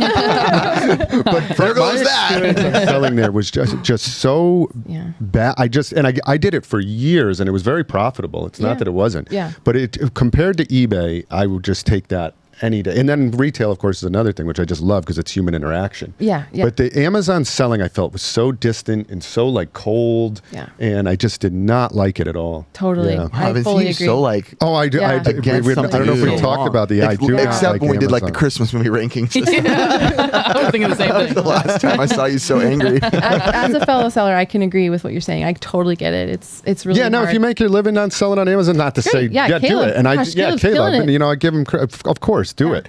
But my experience, just I would never go back to doing that again. I just did not like it. No. yeah. All right. Absolutely. All right, we're going to go on to our next one. It's going to be agree or disagree. Oh, now it's time for some fun. Yay. All right, Ashley, do you know how this works? I think so. Thumbs up if you agree. Thumbs Okay. down if you disagree. Then we discuss. Okay. So Curtis, our friend, is going to read us some statements, not questions, Oh, Okay. yeah. and we're going to discuss. And it doesn't always necessarily mean. Should I do it in my announcer voice for once? Yeah, let me hear it. But only if you don't stutter. Let's hear it. Let's hear it. Ready? All right. Mario is the greatest mascot of all time. Mario is the greatest mascot of all time. For video, like Oh, like, in Of all time. general? You Of all heard the time, dude. statement. Yeah. It's not Krampus, dude. Yes. Sorry. So we got to agree from me, a disagree from Ashley. Yeah. Let me think Ricky's about this thinking. one. So remember, if you disagree, it means you're going to have to think of one that's better. I already have one. Okay, Yeah, okay. Yeah, totally. All right. Oh, I Can't already think of anything. know. I'm just going to agree. I'm just Agree? going to think of something else. I'm gonna disagree. Okay, let's go. So two Ricky. disagrees, two agrees. Ashley, what is your disagree? So, by what do you mean by mascot? I should ask. Mascot, anything. Like a Mrs. Butterworth for all we care. Okay. A mascot no, for a company. The best mascot of all time is Swoop, the Ute mascot for the Utes, the Utah Utes. That's it. I don't know the words you just said. Were you the Swoop? Utah team? It's a Swoop is Utah our college team. mascot, I our would college disagree football now. mascot. I literally thought you were singing The the Connie greatest- song. Swoop, There it swoop, is. dee whoop, dee No, whoop, dee no, whoop, dee swoop. Ashley, you're one of my favorite people I've ever met. That was one of the worst answers I've ever heard. Well, I have to give a shout out to my youth. Okay, to your hometown. I just have appreciate you to. being loving to your I home. love As much as I disagree with that. Ricky, much as you that had a makes disagree no too. sense. As much as I anybody. want to say Mario, because I do love Mario a lot, I'm gonna say probably Mickey Mouse would Oh, be dude. more. Oh, yeah. iconic I'm thing. about to wreck true. all of you with this one. Uh-oh. I was hoping you wouldn't say Mickey Mouse. I'll just jump in. I had an agree initially, but then I disagreed because I was going to say Mickey Mouse. Yeah, I I'm was like, like, Mickey dude, I Mouse was like- trumps Mario, just as iconic, been around way you longer. guys are going to forget all these words. Go ahead. Keep going. Probably winning a fight. Let's hear it. Like, Keep going. just- Keep going. There was it. statistics done. All right, let's see. More children around the world recognize Mario than Mickey Mouse. Yeah, but Really? what It's one, of the about? most Really? it's one of the most popular mascot statistics. Dang. that's Is Mario is a more recognizable character than Mickey Mouse. You could show kids all around the world Mickey Mouse and Mario. The odds of them saying Mario is What far about higher. Pikachu?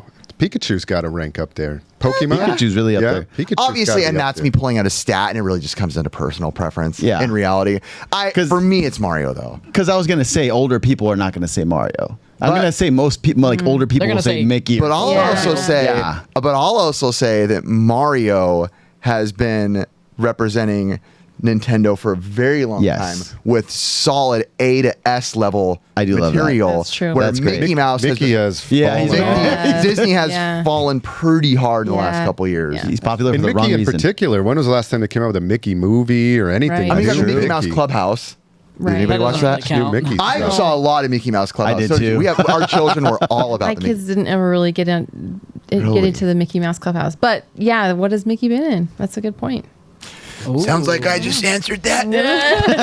Just kidding. No, but I get it. Yeah. Mickey Mouse was but not about Youpity Scoop or whatever you said. Swoop the Hawk is the Utah Ute What is that? mascot. Yo, when she said For the swoop Utah- Utes, She's like, Sorry. Swoopy Yoop. I I'm mean- like, got alrighty. him. Can you edit that out? Oh wait. No, No edit it edits. out. No. Just a zoom Well, my in. fellow Ute fans will understand. Yes, if all my- two That's of all you. that matters. If my stutters have to stay in, yours has to Yeah, stay you're in. not getting a break.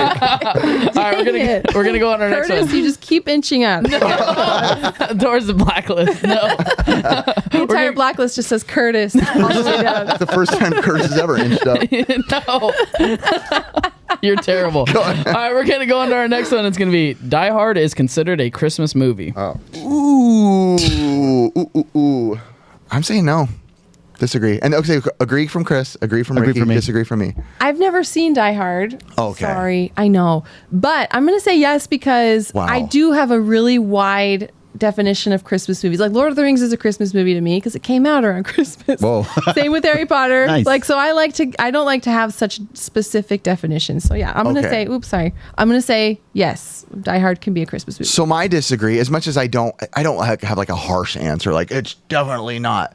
But for me, a Christmas movie doesn't take place around Christmas. It's the story is revolving around Christmas. For me, a storyline that revolves around Christmas, what Christmas is, the spirit of Christmas. That's like where the story arc is. That's a Christmas movie to me. Like otherwise, it could say Gremlins is a Christmas movie and all this and that, which to certain people maybe it is. I get it. Wait a minute. On that criteria, then Home Alone just takes place around Christmas. No. It's all They don't about really- getting in home in time for Christmas and being home for Christmas. Everything. Not much of it, though. Oh, that is the biggest lie I've ever heard. Also, some say that Kevin McAllister turned out to be Jigsaw from Saw movies. Oh. Because he's one of the most intricate makers of traps and all this. And there was like Dude, there was like all this lore behind we're it. connecting it back to horror. There's a I ton like of it. lore Now I even behind like it. it even Think about more. that. There's a ton of lore. To I it. hate when people connect like different Dang, things. that like would a be conspiracy. awesome. Also, Jar Jar is a Sith Lord. Just saying. He really is. Imagine if they made that would be cool if they made a movie where he did like Home Alone 4 and it's him turning into Doing the Saw. traps. Do you want to play me? But yeah, so what's your reasoning for it being a Christmas movie? I just like the change of pace from all the other traditional Christmas movies. So, it's it's more like, of a personal preference, like yeah, it needs to be obviously revolves around Christmas. They're not talking about the wholesomeness. They're Yeah. shooting each other and yippee-ki-yay. yeah, yippee-ki-yay. So it's an Yippee-ki-yay, action Merry movie. Christmas. Yeah, now it is very Christmas themed. Yes. Do I like to watch it around Christmas? I absolutely do. Because when I'm like, oh, it's Christmas, I want to watch some movies. I want to watch Rudolph, I want to watch Elf, and then I'm like, oh, I want to watch Die Hard. Like, I just want to change a pace. So then he switches over to Halloween. Now let me watch them kill Santa. no, and I like Krampus for the same reason too. Like I do like a different change of pace. I need something other Curtis's than Christmas name. wholesomeness. What about you? What makes it a Christmas movie for you? I think I just watched it during Christmas so many times. Yeah. I just affiliated it. Like it's in the Correct. back of my head. That's all it is. That's a Yeah. good point, though. I think maybe that Same is with me. That's situational. yeah. If your family Situational. watches it around Christmas, it feels like a Christmas movie. Yes. And dude, it's always on cable at Christmas time. That's the only time I see it on. I'm like, oh, it's on again. Hell, let's put it on. Yeah, for sure. Lord of the Rings and Harry Potter are not going up. Curtis, going we up. now have front and back Curtis on the list. I can't even think of how he talks. Dang it. I can't even. No, all right, we're gonna go on to our next one. That was a good Jar Jar, dude. All right. Yeah, I'll take it as Jar Jar. Sounded like- That was your that was Smeagol. Smeagol? Yeah. Jar Jar can do triple backflips. He's a Sith Lord. That sounded close though. All right, you. we're gonna go on to our next one. It's gonna be video games now are better than games in the 90s. Video games now are better than games in the 90s. Rough answer. There's a lot to dice with this. Come on, hey, we gotta figure it out. Disagree. Disagree. I agree.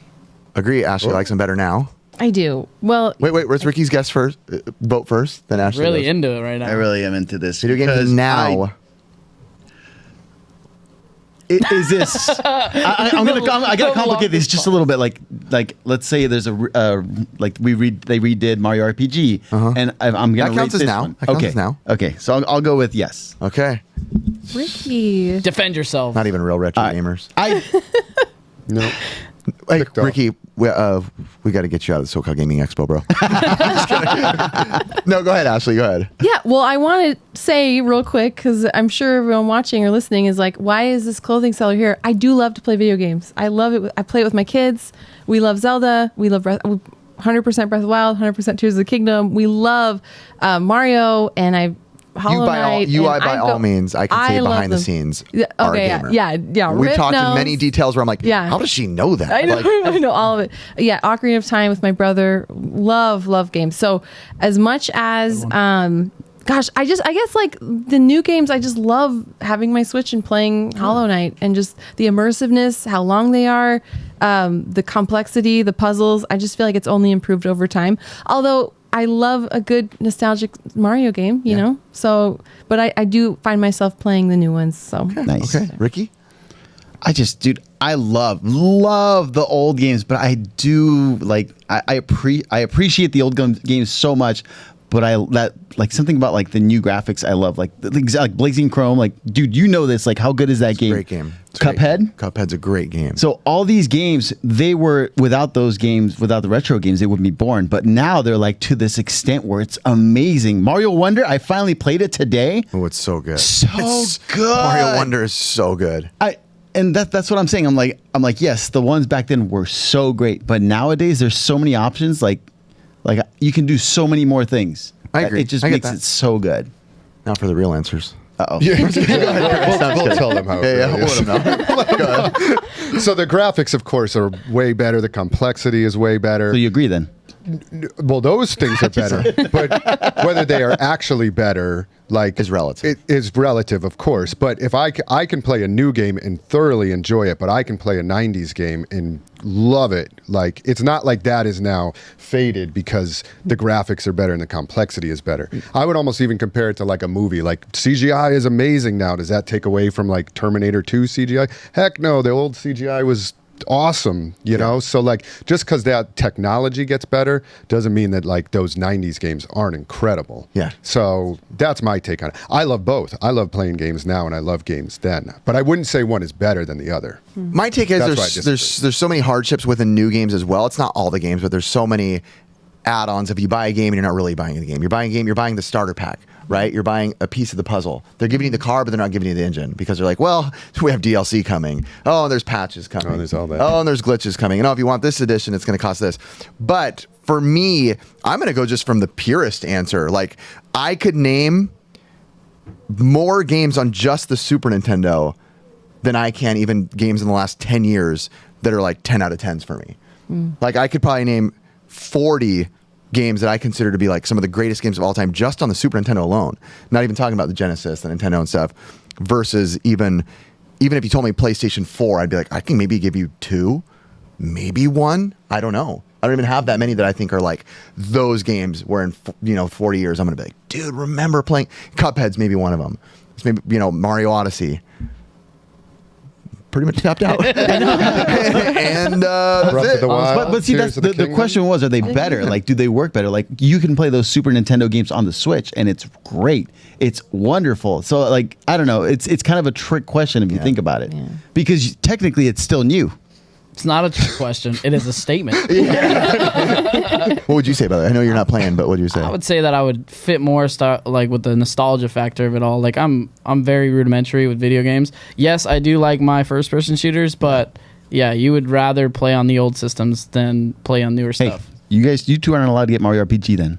I'm That's just kidding. fine. That's fine. All right, we're gonna go on to our next one. It's gonna be AI is a good thing. Whew, straight up. I like how Wow. that is so broad. Wow. That is very broad. Well, AI is a good thing. It's a good thing. I don't know. Wow, this is a brutal question Yeah. because there's so much good in it and there's so much bad in it. Yep. That's why it's great. I'm gonna put. Oh man. I'm gonna put no. I'm because gonna I put don't- no. I don't like where it's going, even Yeah. though I use it to make money. Mid-low trash. Down for me. Down, Down from for Ricky. me. Ashley's up. Chris is I have a down. reason. I'm for disagree. mine. Ooh, Ashley. All right. I'm not Let's saying hear I it. You like want to wipe it. out all human races? Okay, we get it. No, yeah. No, I think the only reason I'm doing a thumbs up is because, or agree, is because I think we have to embrace it. It's coming and it's part of like our society, and it's only going to grow more. That's what they told the Nazis. Jesus. Yeah. Bleep. Just kidding. I'll edit that one out. So I think- No. So I feel like I would like to say, there's aspects I don't like, but I think we have to I have to learn and adapt and embrace it and make it part of my business. And I know, because I just have seen the pattern of pushing technology, what that does, older generations, it's not been good. So I'm like, okay, I'm just going to have to learn and adapt to it.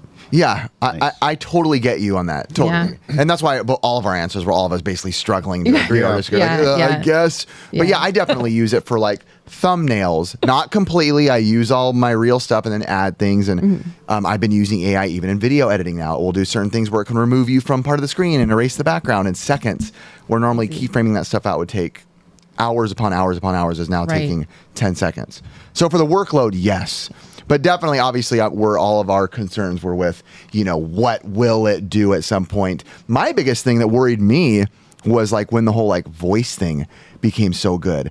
And you're Crazy listening good. to any political figure saying Yeah. anything you want them to Deep say. fakes. Scary. Oh my god. It's Yeah. scary because Yeah. it's back in the day, you could be like, oh, they said this, they said that. But now it's what can you trust with an audio recording at this point? true. Dude, the Joe Rogan ones are gnarly, man. The Trump ones, the Biden ones, they're all did they say that? I don't know. It can be scary and be something that is a deciding factor for a huge market. Dude, they even have AI making music. Oh, they're amazing. Dude, and they're pretty similar to the actual artist. One of the best ones is Plankton singing, I'm begging. Oh, that's a good one. Plankton singing that is good. Yeah, I think it's absolutely That's the crazy. reason I don't like it. I mean, it's such an amazing tool, and it's such still in its infancy. So, and we're kind of witnessing this thing. I think we're all blown away by just how fast and how incredible it is within a couple of years. It's unbelievable. But with the creativity aspect, I like the way I think it's just taken over with artwork, writing poems and lyrics, and it's just going to take over. I think a lot of the creative stuff that we as humans have done since the beginning of time. Yeah. And now it just replaces it. It's so much faster and can do it so much, not better. I wouldn't say it does it better, but it can do it so much quicker. If I just want, in the past, I would go even for artwork for the expo. I'd be like, oh, let's have an artist draw that up. I can literally just go on and be like, oh yeah, give me this. And it's there it is. And I'm like, dang, I don't need the 40 artist options, anymore. Yeah. And I get to just Crazy. scroll through. So I do feel bad for the creative aspect and the artists that might disappear. Which we are hiring real artists. Let's make it clear. And I want to say that too about thumbnails because I use all my own stuff. I don't just create a thing out of nowhere to thin air and say, make me this thumbnail. And no, it's not like that at all. You have to manipulate your own pictures just to make the sky more blue and make different clouds that weren't really there Right. that are more, engaging to look at. But yeah, It's definitely an untapped potential for we've sure. all seen iRobot. Dude, I don't. All right. I want to end on this one, on this topic. It's going to be a good one. Ocarina of Time deserves to be the in first place of the greatest of all time. Oh, so if you go on a lot of forums, like any big forum, there's a vast majority that will lock in, 100 greatest games of all time list. A lot of times Ocarina of Time is right there. Thumbs up, thumbs down. Wait, like, is it number one? Thumbs down. Oh, all right. I think As on number one Metacritic, or right? Yeah, yeah, on the top? As the Probably. number one. I think it's number one. On Metacritic, it might be. I think so. As number as one. number one or just in as that a top? statement, like Zelda Ocarina of Time is the greatest titled game of all time. I love it. I'm probably one of the guys that loves it the most, and I'm still not going to say yes. Disagree. Ricky. Ashley's a We had a yes. thing going. I'm And it's sorry, gone. Ashley. Now you're with Curtis. That's okay. Hurts to It's see these okay. thumb Sorry, down. I'm Sorry. good. I'll represent. All right, I let's see love it. It's just perfection. It's a perfect story. It was so revolutionary. Maybe that's part of the time, like the timeline. Maybe it's just so nostalgic for me and my brother playing it and just being so immersed in this whole new world. And the story ties together beautifully. It's so creative. It just pioneered so many techniques that were up and coming. The music is so iconic. It is. So good. iconic, and it was all written by one guy. Like, it's just, and symphonies have been written around the music. Unbelievable It's symphonies. incredible. I just can't think of another game that has quite that impact. Donkey Kong Country musically, 2. artistically, story wise, playability, replayability. Even my kids love it, and they're used to Switch and really nice graphics. Wow. So yeah, I'm passionate about it. a good absolutely I like that, though. That That was is, great. I I love know. it. I'm like, Really dang, good. Good that's a argument. pretty good argument. And they're gonna So- say she was a clothes person. No way. Yeah, whatever. I'm about to That was squash great. that argument, though. No, I'm just kidding. I mean, for me, it's not even really my favorite Zelda game, so I find it hard to put it as the But best game of all time. But then if you talk about all gamers in general, like Yes. not just my personal opinion, Yep. I'm trying to, like, as you were saying what you're saying, I'm like, yeah, what would be considered just a better game than that?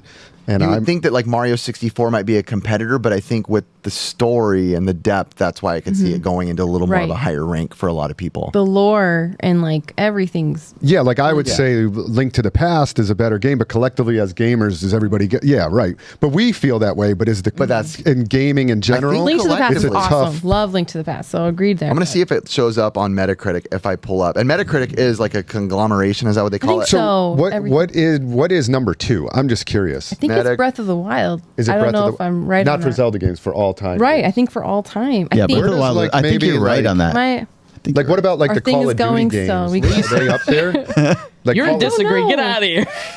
Like what That's about one of the Halo Zelda games 2? still. Is Halo But I 2 can't up there? Okay, so here we go. Greatest game of all time on Metacritic, which is a conglomeration of everything.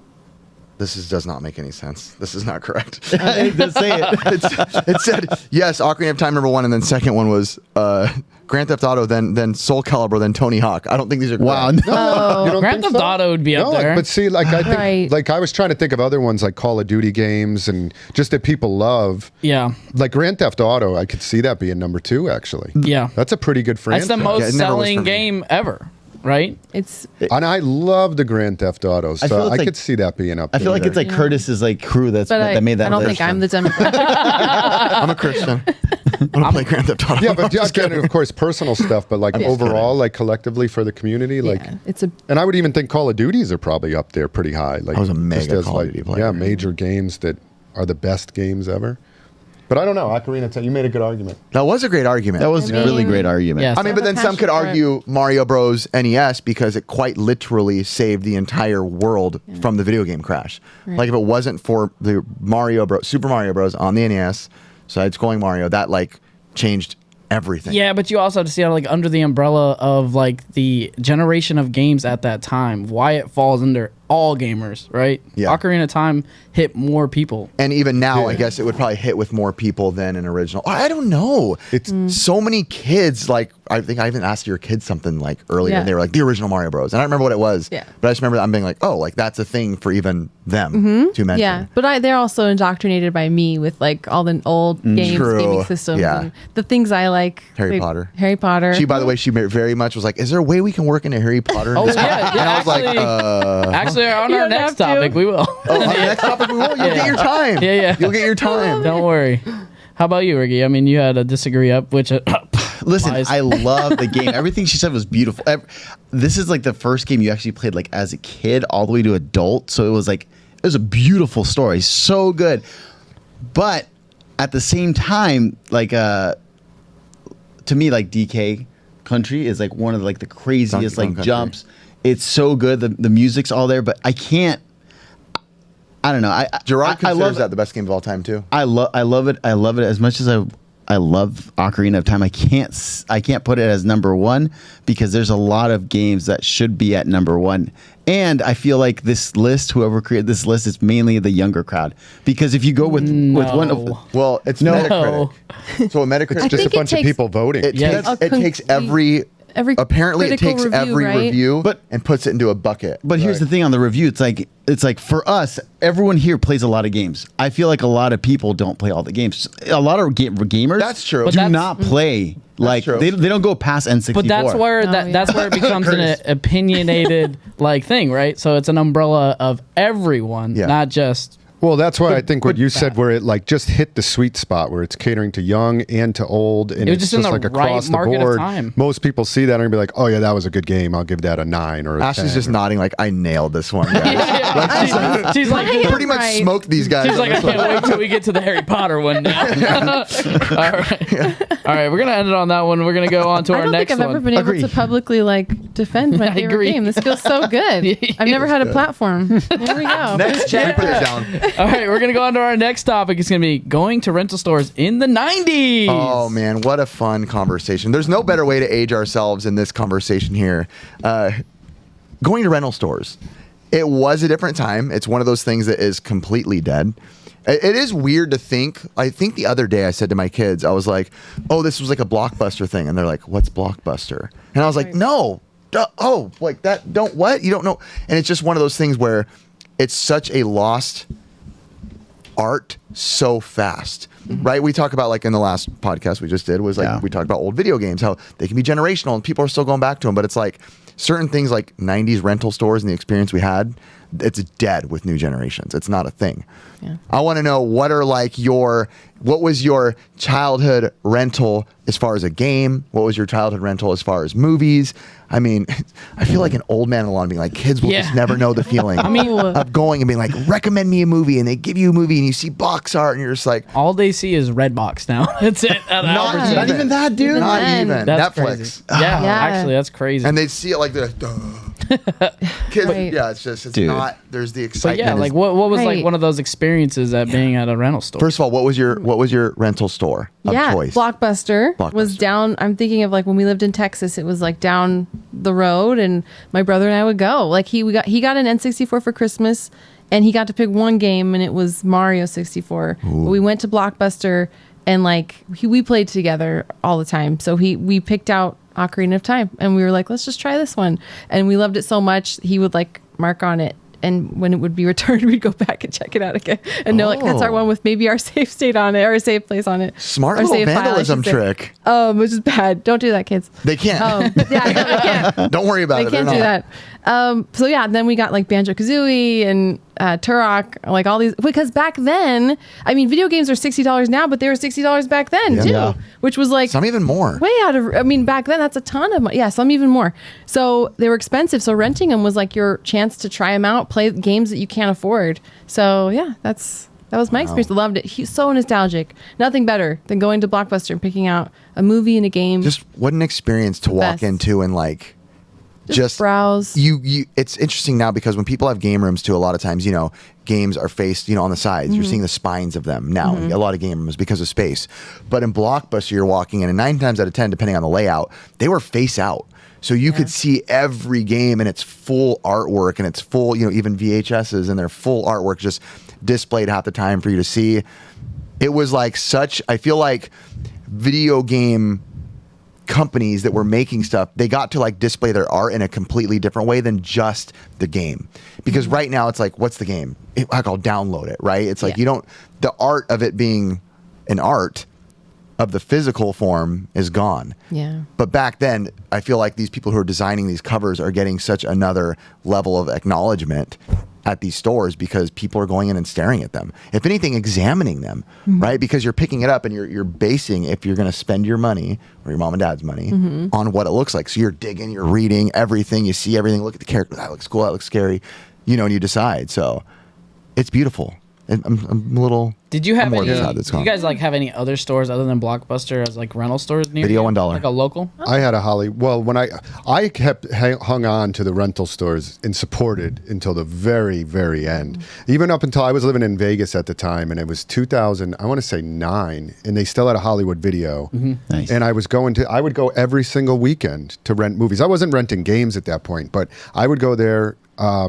Every weekend, rent movies. And funny story was Netflix at that time. I don't know if they were founded in Las Vegas, but I was doing real estate at the time, and we were managing commercial buildings. I was a manager for one of them. Netflix was one of our tenants, actually. Whoa. And that was when Nice. Netflix was just doing the mail-in stuff. Yeah. They hadn't switched to the streaming. And I remember being like, what is this company, Netflix? Meanwhile, every weekend I'm going to Hollywood Video, and then I was like, wait, this company you can like mail in? And I never did it, but I was like, that's a pretty cool concept. Like, that's pretty awesome. And again, they were a tenant, and they were like, we're doing that shipping thing.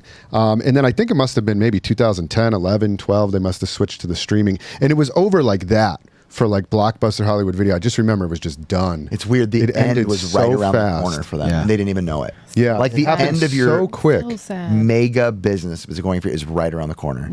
You know, it'd be Yeah. like being a mom and pop retail shop, and this little thing called Amazon pops up little down the street, and you're like, oh, it's this little small thing. And then before you know it, just takes over and wipes everything out. And I was amazed when we moved here to California. So which was 6 years ago for me, from the East Coast. In the East Coast, there was no rental stores left. Coming out here, there was still a few hanging on. Even in Huntington Beach, there was Jungle Video. Yeah, oh, I that was remember over Jungle there. Video. That they just went under like a couple years ago. That wasn't long ago. I know they hung on for a long And time. I remember they had great, like a great sign. The sign was Yeah. cool. I remember Yeah. the sign was cool. It's still up. Yeah, it's still there. We need And to I take think even around here, there are still some rental. Is there any around you guys? Are there any left? There was No. one in Long Beach like 6 months ago. They've slowly, unfortunately, like No, they're gone Like- now. They're done. yeah, and I've Googled some to like go, and they'll still show up on Google. And then I've driven to them, and I'm like, oh, they're not here anymore. They disappeared. So Yeah. I would, because I would love to go rent like a movie. I still would Great. love to do Good it. experience. Yeah. Isn't there one left in good. Bend, Oregon? Am I wrong? Yes. Yeah, Yeah. it's One like there's that one. Blockbuster, Yeah. They right? call it the longest lasting. Oh. The, Okay. the last Blackbuster on Earth. Yeah, Yeah. like that's kind of their marketing. Yeah. I mean, Yeah. they kind of lean into that. Ricky, do you have any like? I was gonna say, what's your? I want to know your childhood rental. Like, what's the one you So- went to and got every week? So my childhood rental, it just reminds me of my dad, because when I was a kid, weekends were with my dad, and then during the week I was with my mom. So my dad would always try to make a blast for me. So every weekend I would go to the same video game store, Sky Video. Video every, Esky? Video Esky. I used to call it Video Esky because I was a kid. I didn't know what the guy was talking, but it was just, I loved it. I loved going there. My dad, I know he's trying to make like the best day. Yeah. So he's just, I got to pick out whatever game I wanted. I'm like, dude, so good. What was your rental? What was your game? It's a weird one because I always go back between Art of Fighting, Street Fighter, and I already had Donkey Kong and all the ones I wanted. You are a fighting game guy. Yeah, he is. And I don't know why I always pick I those. feel like that would make sense as a rental though too, because it's a pick up and play. Yeah, yeah. You can pick up and play it versus like Limited renting some time. mega Story. RP Ocarina of Right. Time. I know how far Where you gotta get vandalize after it. I think It's we true. just got like Epona, and then it was like we And had then to you're like, return oh, it. that's We're got to go back. And then somebody gets it and races your save file. You're like, Gosh, yeah. About that, yeah. Yeah, go it was frustrating. that's a tough Mine one. was Legend of Kage on the NES was a big rental for me, which is so stupid. I don't know why I would rent that all the time. And Contra 3. Legend of Cage? Kage. Kage. Cage. Excuse me, newbie. It's Kage. Cage. It's Kage. I think it's Cage. We have a friend who did a whole history report on it. It's Kage. I read it the same way. Yeah, he did. He's a historian. He literally did a whole video on the lore of Legend of Kage. You're probably right. And when I heard it, trust me, I was like, oh. yeah, no, my whole I figured life. you were right. I was like, I just got to see if that's correct. So it was Kage. Yeah, And he Kage. did a report on that. Yeah. That's Dude, fine. he just got one. Knuckles is gone. Now, Ashley, did you ever rent a Harry Potter movie? Oh, at the- wait. Let's see it. Let's toss Ashley a ball. She's been big, for all you guys that Yeah. know. It's okay. You don't have to. She's No, a no, huge Lord of the please. Rings and Harry Potter nerd. This- all right, wait, how about right now? basement is decked out in Lord of the Rings and Harry Which is Potter. better? There's a right answer, and there is a right answer. Like, if you answer it wrong, you can walk out now. Better how? Better. It's better. Hey, you got I to don't see like the one. Harry Potter movies. I will just put that out there. I don't think they're a faithful adaptation to the books. The books were my obsession So that is that's Rent that at in that Blockbuster? regard. Can't rent that at Blockbuster. Curtis said it right. So Lord of the Rings wins. Sorry. Lord of the Rings blows Harry Potter out of the water. The movies, at least, I saw every single one like 5 times in the theater and just was obsessed.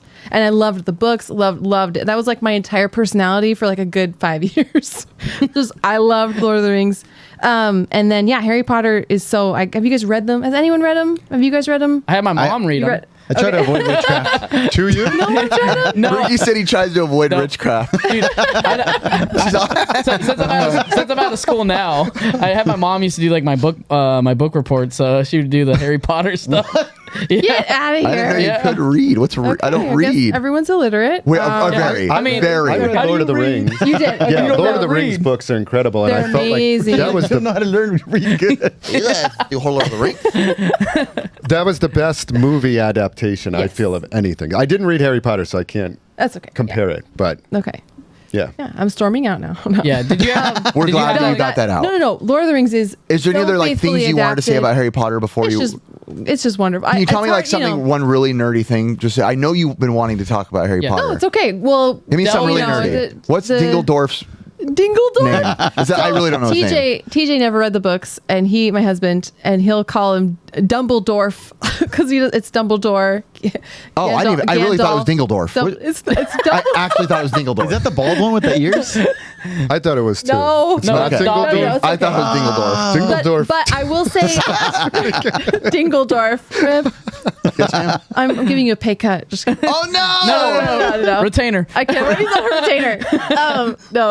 No. I think they're just such beautifully. They're very, very well written. I think they're beautifully written, beautiful story about so much more. It's that depth. I'm a big story nerd, so I love like lots of lore, lots of depth, lots of story, lots of character development. So those are all up my alley, and I just think it's great.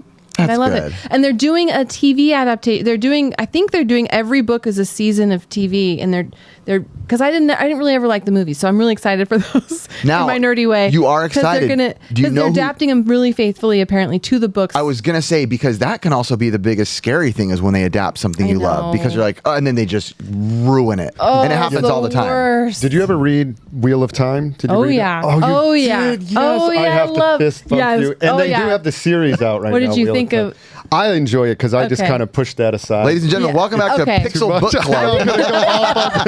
Whoops, sorry. Because I when you keep said hitting you this. love in-depth and character development, do Wheel love of that. Time to me is like It's the so most great. the best masterpiece. I love Yeah, I Wheel love of renting Fortune. movies. I love Oh, renting it was movies. It's so fun. great. We're gonna do our own Hollywood podcast. Video is really good. Geek out later. Let's But get- I let's do You love guys wrap Wheel it of in. Time. Hey, you guys are done. We're going to continue the podcast. Definitely the listeners at home just got a mouthful of audio. All right. So anyway, we're gonna talk about like maybe like an experience or like a movie that you rented at these rental stores. Do you guys have like a very good experience? I think two things to really point out that were always big for me in rental stores were this is just two funny things. First of all, horror movies.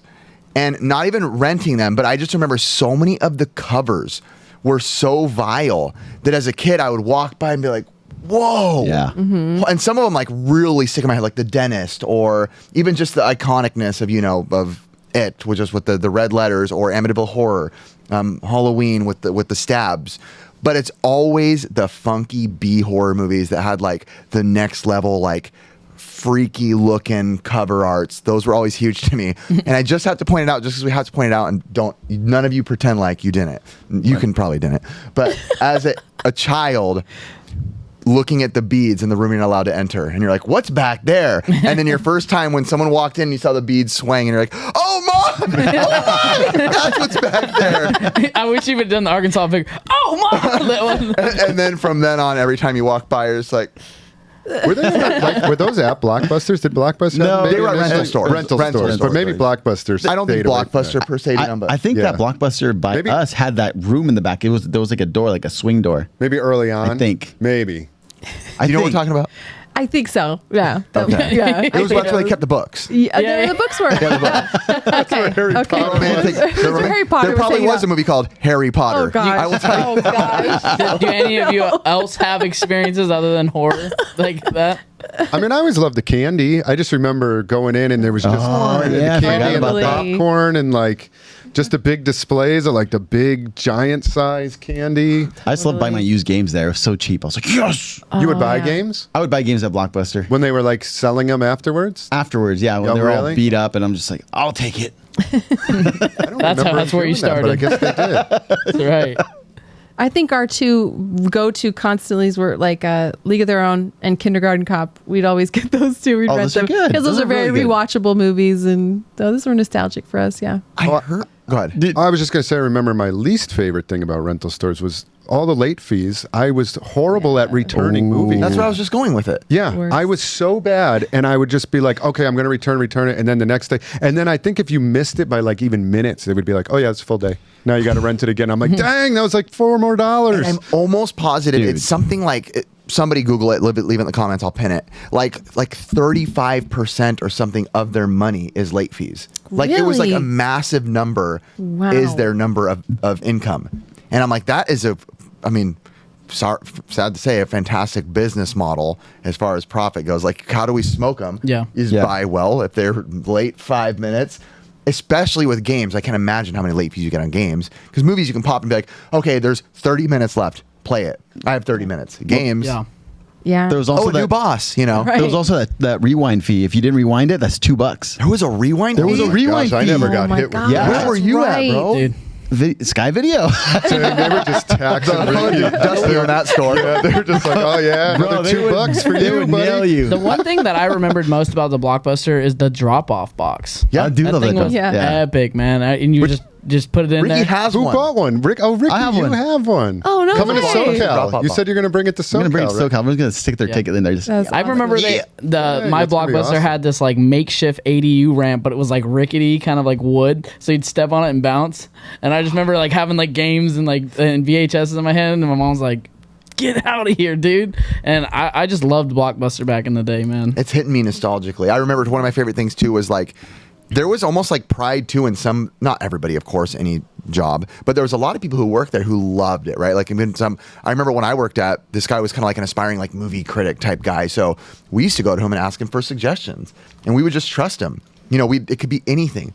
Hey, I remember he gave me the butterfly effect. That was one of the things he gave me. And I remember great. just being like, give me a movie and I'll go watch it. And it was so fun it's like your little own virtual room of like someone nowadays, just someone recommending you something. Which is what like the video game stores offer today. One reason why do people come down? You can buy a lot of the games that we sell online on eBay and Amazon, but that experience, I miss that as well. When you were at the movie store, asking people their opinions, and that's gone. That it's just forever not there anymore. You hit me with the popcorn and the candy earlier when you said that, by the way. I meant to comment on that. That was such a thing for me. Like you said, like your dad wanted to make it an event, make it a thing. Oh, yeah. It was like a part of your night. Like, we're going to go to Blockbuster. We're going to get Yeah, you get all the candy, the candies. popcorn, you come home, and then it was like family night because And you're they- always watching it They together. hit you on the way out because it's like right at the counter. Smart. too. Yeah. But it's worth it. There was always a Pizza Hut by mine too. I was like, dang it, we're getting. Actually, I was happy. And Pizza Hut. I know we said this before, but like, what a time where when you go home, it's the 90s, right? And you have a movie, your whole family's there, nobody's distracted. Yeah. Nobody's looking at their phone. That's true. No notifications are going off. Nobody's off checking their feed. It's it. The movie is your night with your family, with your mom and dad. Dad probably snoring half the time, like my dad. You know, my dad's thing was like, my other buddy does it too now, where he'd be asleep and like try to pretend like he was awake. So he'll see something and like comment on it. But it has like, it's like what's happening in the moment. I'll be like, oh, that gun's really shiny. I love it. And I'm like, okay. Shout out to Dad because I know he listens. So probably falls asleep when Curtis talks on the podcast. No, I'm just kidding. I love you, Curtis. Anyway, we're gonna go on to our last topic. I think we have enough time for it. It's I gonna don't even be- know the time. I'm trusting you. yeah, it's gonna be the future of YouTube. Oh, I'm Ashley gonna have kind of brought Ricky run this the up. questions. Yeah. All right. Yeah. You out of here? All right, guys. Are you squeezing a big poop out? Yes. Okay, thank you. I'm gonna do this for Curtis. All right, guys. hear it. Where do you see the future of YouTube going since you started roughly 6 years ago? Is that you? I is- guess. that's Ashley. Yeah. I think YouTube Shorts are going to be really big, which is really sad because income wise, it just is so much less. I love that you went straight to the money. I mean, really, because of the money. And I tell I do a year recap of my channel and with my audience. I'm like, this is how much I made. So yeah, I mean, and I don't think there's as much of a connection with short form content, maybe with some creators who have a gift for it. But it's really tough to see that like all the views are going there. Yeah. So I do think that's going to be a huge part of it. Although I hope long form doesn't go away. I don't think it will, but I definitely think YouTube is becoming more of it's an app on the TV. People are watching at night, like it's almost like in that 20-minute, let's watch this episode of whatever. But then on their phones, they're just doing the shorts. I think that's kind of what I'm seeing. I don't know. It's almost like two different audiences. Two different audience. And yeah, even with comments on my short form versus my long form, the comments are like really savage on the shorts because they don't know me. They're just like, who is this lady? Yeah. I don't watch shorts at all. You don't watch any shorts? I don't watch any shorts. Really? I don't like them. Really? I'm sorry. I'm sorry. I watch shorts. It's so fast. You know? I'll try and I'm like, that was it. I'm like, I want to watch a whole thing. I want to put something that'll distract me for at least 5 minutes. Okay. There is an art to shorts, of course. I never want to take away credit from people who are killing it in the shorts, you know, and they're doing great. But long form, and I'm just an old school YouTube guy. I'm obviously an editor. I love the time and the effort. Even though shorts can get you can get emotional watching people give away money and there's this and that, or, it's really funny because it's quick and there's a certain way they do it. But to me, nothing will ever beat that long form of the longer you build an emotion, the bigger the reaction at the end. Totally. So even though there are shorts that are impactful, when they're spread out into a long video that's properly done, of course, because there's people too who drag out videos, I feel like the result is always so much better. Yeah. Shorts too, like you said, I see so many creators. There's a guy I watch. I don't think he's ever watched their channel. His name's Minty Comedic Reviews. He does he's a big 10 things you didn't know about Friday the 13th, Harry Potter, whatever it could be. And I saw him do a post recently being really discouraged by shorts. And he's like, YouTube wants me so bad to do it, and I don't want to do it. I don't want to give you guys don't take this as shorts being that way, but I don't want to give you guys crappy content to try to get some new subscribers. Right. He's like, I want to give you good, heartfelt, real educated things that I researched for, 50 hours to find out about. I'll use NES Complex, our good buddy. We have a buddy who does a series called Declassified, and he goes into deep Nintendo lore that nobody knows. I mean, he's reading books for days written by different developers to find out one little thing that people don't know. And he's like, that deserves a full video. So why do you think YouTube is pushing that algorithm? What is their thinking? Why, if they already had this platform with long form being successful, right? Why did they, is it just to compete with TikTok and who's growing up and getting more engaged with media? So there was just the younger kids, you think? TikTok is and so retention huge. time. But why would you want to jump into that if that was already available? Why wouldn't you want to stick true to okay, this is what we do. You guys are TikTok, right? and you're Reels. Why did they feel the need to? Has to but if you guys say you don't make any money off of it, so it's not a why they do revenue it. thing. Yeah. Or is it because they're keeping all the money? What? We don't know, of course, the innards of YouTube, and every other podcast. You listen to Colin Samir too. Yeah. Every other podcast you listen to is they're going towards short form. Well, now they're pushing towards long form. Right. Now, so it's always this big circle of who knows what. But I will say, definitely the easiest way to grow is shorts. But I will say, when I went to YouTube Summit, they were very clear. YouTube is not really caring about subscribers at all. Yeah. They wish they didn't say, here's your play button because you got 100,000 subscribers. Yeah. It should be based on views now, because subscribers, and I don't mean to, I'm never knocking anyone, we've talked about it before, but subscribers are nearly irrelevant sometimes. There are so many, and I've said it, channels with so many subscribers that are getting lower views than you can imagine for the subscriber count. Yeah. And it's almost like, please don't take it that way for doing shorts. Awesome. I know plenty of people are killing it with shorts. I love them. They're doing great. But it's almost like there's a lot of it that's just almost stroking ego.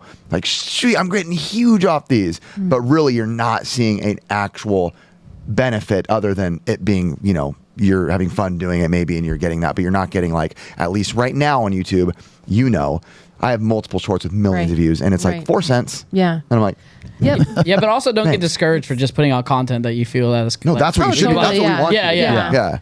But it's hard to make the time to make a short when I want to edit it and make it good, when I know 100,000 views will get $9, and I'm like, like it's good, and it's like I don't know. It's a hard. I do think YouTube though, for the future of YouTube, I think they have really the only secure social media platform that successfully does long form content. I think Instagram's tried it with IGTV, if you remember that.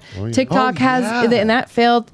And I think TikTok has said you can do, it always tells me you can upload 10-minute videos, but I think YouTube is where people just know to go to do the long form. And that's where I think the best creators try to go, because they know that that's where there's sustainability with their business. It makes the most sense. And Mr. Beast, he's not exactly focusing on shorts. He makes them and he does a really good job, but his goal is long form for sure. So. Making the best definitely videos possible. agree with that sentiment, because YouTube has definitely stayed on brand with being who they are and letting the creator be who they really want to be. Yeah. To an extent. There's a lot of canceled people. There are those type of rules, but I mean, like, in the aspect of YouTube, it's not very controversial.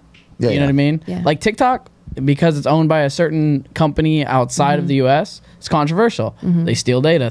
But all companies do. But I mean, like, they're more known for it. You know what I mean? And I feel like it's more brand friendly for somebody to get on YouTube and be able to create a living off of it, because they know it's like secure. They have their audience. It's one of the largest audiences anywhere, right? Google. Yeah. It's like one of the top anything in the world. But yeah, I think, as far as like shorts go, again, I still can enjoy it, but I really just pray that long stays around, because I love consuming it much more. I love creating it much more. I can walk away from a short, and whether I'm like, oh, that was fun or that was sad, but I never it never impacts me going forward through my day. Like, I like to be impacted when I run out of long form content, that's like all I take in. I'm like a degenerate. I'm just like swipe on to the next one. But I was gonna have Ricky. Do you have a question on there? Yeah. So with all this, where do you guys think the reselling market's gonna go? Like the reselling content. Do you think there is still a future in what we do, collecting, reselling? Is it gonna get old? Is it tiresome? How long can this last of people going, I went to a swap meet today and I found this? I hope a really long time. I do think that obviously there's a market for people who just want to flip it on and relax and watch cool things being discovered. But it also is really conducive to short form. I mean, people are impatient. And I think it's cool to see, I went into a store, I got this, it sold for this, the end. But I hope that there's... I like how both me and you are like kind of dying inside right now. I'm like looking at you and I feel it. I'm like, yeah, I'm dying inside right now. I'm so scared. I can't do only shorts. Yeah. I can't. It'd be so sad to see that arm of my business completely die. But I don't think it will. I do think, because there's such a connection. I feel so connected to the people that watch my longer videos, and they're like my family, and I'm so grateful for them. And I just feel like, I don't know, I hope that doesn't go away too. But yeah, I think hopefully reselling doesn't go away. It's more competitive, I think. Do you think that's more competitive? I think reselling's getting a little more... Oh, boy. Oh, yeah. Yeah. Oh, So- goodness. Definitely. Yeah. So maybe that will be a factor. More people... I'm about to go to the luggage cargo next. I'll give you the details. I will. Competitive. It'll ship to you. I'll help you out. Now, I know this is not on brand or on topic, but how was your experience going out to the swap meet with us and kind of discovering like what you did? So today was kind of a new, it was a new thing. new content. I know you've been to swap meets before, Yeah. kind of that. Oh, yeah. What was it like new content, California swap meet hunting? Was it? Did So you feel like it fun. was a Heaven. experience? It was. Wonderful. It is We're heaven. moving. It was awesome. The announcement. The people, I was kind of I'm like, oh, I'm in Southern California. I bet everyone's like much more like rude. Cutthroat. But they weren't. They were so nice. I was like blown away at how accommodating, nice. They understood what I do. They don't care. They're like, I'll cut you a deal. You're buying bulk. Here's my number. Let's connect. I was really blown away by that. Really great stuff. I mean, you're in a great location to get amazing stuff. Yeah. I spent $1,740 today. Nice. Thank you, Riff. He had Zelle, and I did not have that set up. So I was like, can you give me like $1,000? And I just yeah. But I did Venmo you right after. Yes, so of then course. just You're take it. fine. Yes. But it was incredible, and I honestly think I'm going to be coming back way sooner because I need to connect with that swap meet again. It's. I think I have $10,000 of stuff in my car. I was gonna say, you not only got it's good- coming out later. You not only no got- one rob me, you're please. You not only got good content, but you got for your business Amazing, well worth. amazing Also, stuff. I will say to the California thing, I was going to make a joke, but maybe possibly true. You're in Southern California, right by the beach. I mean, Yeah. it's hard to find people who can be in a bad mood. Even that swap meet. Right. Actually, we've never really said that on What? anywhere. What? That swap meet that we go to week after week is a few minutes from the beach. It's Yeah. it's So you're that salty air. Everyone's so nice. It's a pretty So happy good. place. Yeah, great everyone's place. It really everyone's is. just chill and like doing Yeah. their thing, and like we were up. I mean, you go so early. I was getting my kids out of the hotel bed, like, come on, you guys. But we went right at 7, and there's. I was Ooh, that's surprised that late. they're. I know, right? You were super late. Curtis was there. I know you guys are. You I was there guys at are. 6. I get That's why you kinda go that late. early. I get it. Because people are there, but no one's like bugged that you're there early. I think in Utah it's like no early birds, no, don't come early, no one interrupt. But as they were unloading at that one booth, right as it was going on the rack, people were fighting and taking it, but not fighting. It wasn't even like aggressive. yeah, It was just like here's the product. here's the Let's product, go. and they did not care. And the guy I talked to has been doing this for 20 years, and he just was the nicest person. So I honestly, like, I was texting TJ, like, I'm gonna have to come back regularly just for the swap meet. It's insane what the deals are. It's crazy good. Do you have a swap meet, like a big one in Salt Lake? We do. Yeah, Salt we're Lake in Salt City? Lake City. There's one at the Redwood Drive-In. It's like a drive-in movie theater, but also a swap meet every single Friday, Saturday. It's fine. I found good stuff, but it's not like this. It's people are really. I've tried to negotiate on prices, and they're very like absolutely not, and they'll walk away. And I'm like, yeah. it's And rough. I'm from Connecticut originally. And we Okay. have like one at the drive-in as well. Oh, you do? yeah, I'm Okay, familiar very with that. cool. And there's good vendors, but it's like, oh, maybe 1 or 2 guys, and then the rest we walked by. Okay, let's go home, kind of thing. Not Yeah. like the madness that we experienced. Yeah. Good madness. Good Great madness. madness. We had 5 Yeah. carts. I had to Built unload 6 foot tall. Real. I had to unload twice today. In addition to your 1,700, but today was a kind of a crazy day. we all spent a lot today. Yeah. Unreal day. But Yeah, like unreal. 5, maybe 6 carts. It was like a wagon And of they were carts. filled like 6 Yeah. feet tall. Filled 6 feet high. You saw when I at one point came over to you guys and I was like, oh, look at your guys' little measly piles, and they were full, and Just mine was joking, like yeah. stacked up like falling over off the I top. honestly had the expectation because it's a new scene. I didn't think you were gonna be able to find that type of find like that. You know what I Yeah, mean? You did good. I got. Well, I do like to just when I'm in the zone, I like to just go. I'm going and combing through everything and. But I got a tip off from Blake, Yep. who was the one who told me, hey, there's this guy who has really nice stuff. And that once I went over there, all the was magic done. happened. It was done. I felt like it was yeah. a perfect day for you because like we have more people like hey, does you know anybody that like buys Pendleton Oh, or yeah. buys Oh, did you like, get that Banshees? Pendleton stuff? No, where was that? Sorry. Oh, sorry. Our buddy. Sorry. I was watching your kids. You were watching my kids. I took your kids to eat. My kids were so bored. Yeah, They were took them to great. get tacos. They were great. So I could go back to that guy and get more money and buy even more. It was amazing. Yeah, like I got. Oh my gosh, I'm so happy. But yeah, it was a great experience, and I'll definitely like. It reminds me. He reminds me of Tommy back at home. I have Salt Lake. I have a contact Tommy who I've made videos about, who has amazing stuff. He gets truckloads, and he's just looking to move it. So that's the kind of person you want to connect with. People who are like, we're moving this stuff. You're a bulk buyer, awesome. Not kind of the penny pinching I've seen at the Redwood Flea Market. I don't know, but maybe I need to just make better contacts. Is it interesting to see like how we're like you were down here the weekend and you're like, man, these guys hung out like 3 days of like the It's week, just like awesome. all the boys hanging. Is that like a weird It was thing? so or? fun. Not weird. It was awesome. It was so cool to see. Like, you guys are just the nicest. We are just having the best experience, and you guys have been nothing but gracious, kind, wonderful to my kids. Like this has beat Disneyland for them. They're like, this was more fun. Wow. This was cooler. They love hanging out with you. So Well, you've raised it good has kids. We been- can say that they were They were made a peep. They They've don't. been on there all the time. They weren't complaining at the swap meet. I'm sure they're not having a blast, weren't but they having don't a say a blast, but word. yeah. They're hanging out. They're just They're like cutie smiling. pies. They're being good kids. So take pride in it's that all you raised. TJ. TJ did it. All right, well, Tej, good job, man. No, you guys have done a great job. Hustle at home, Thank Dad. you. Hustle at home, Dad. Hustle at home, papa.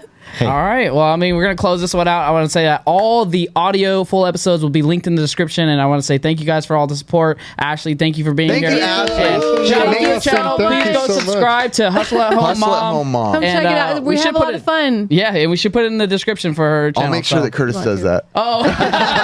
No, All for right, sure. thank you guys. Have a you. good one. Thank you. Thank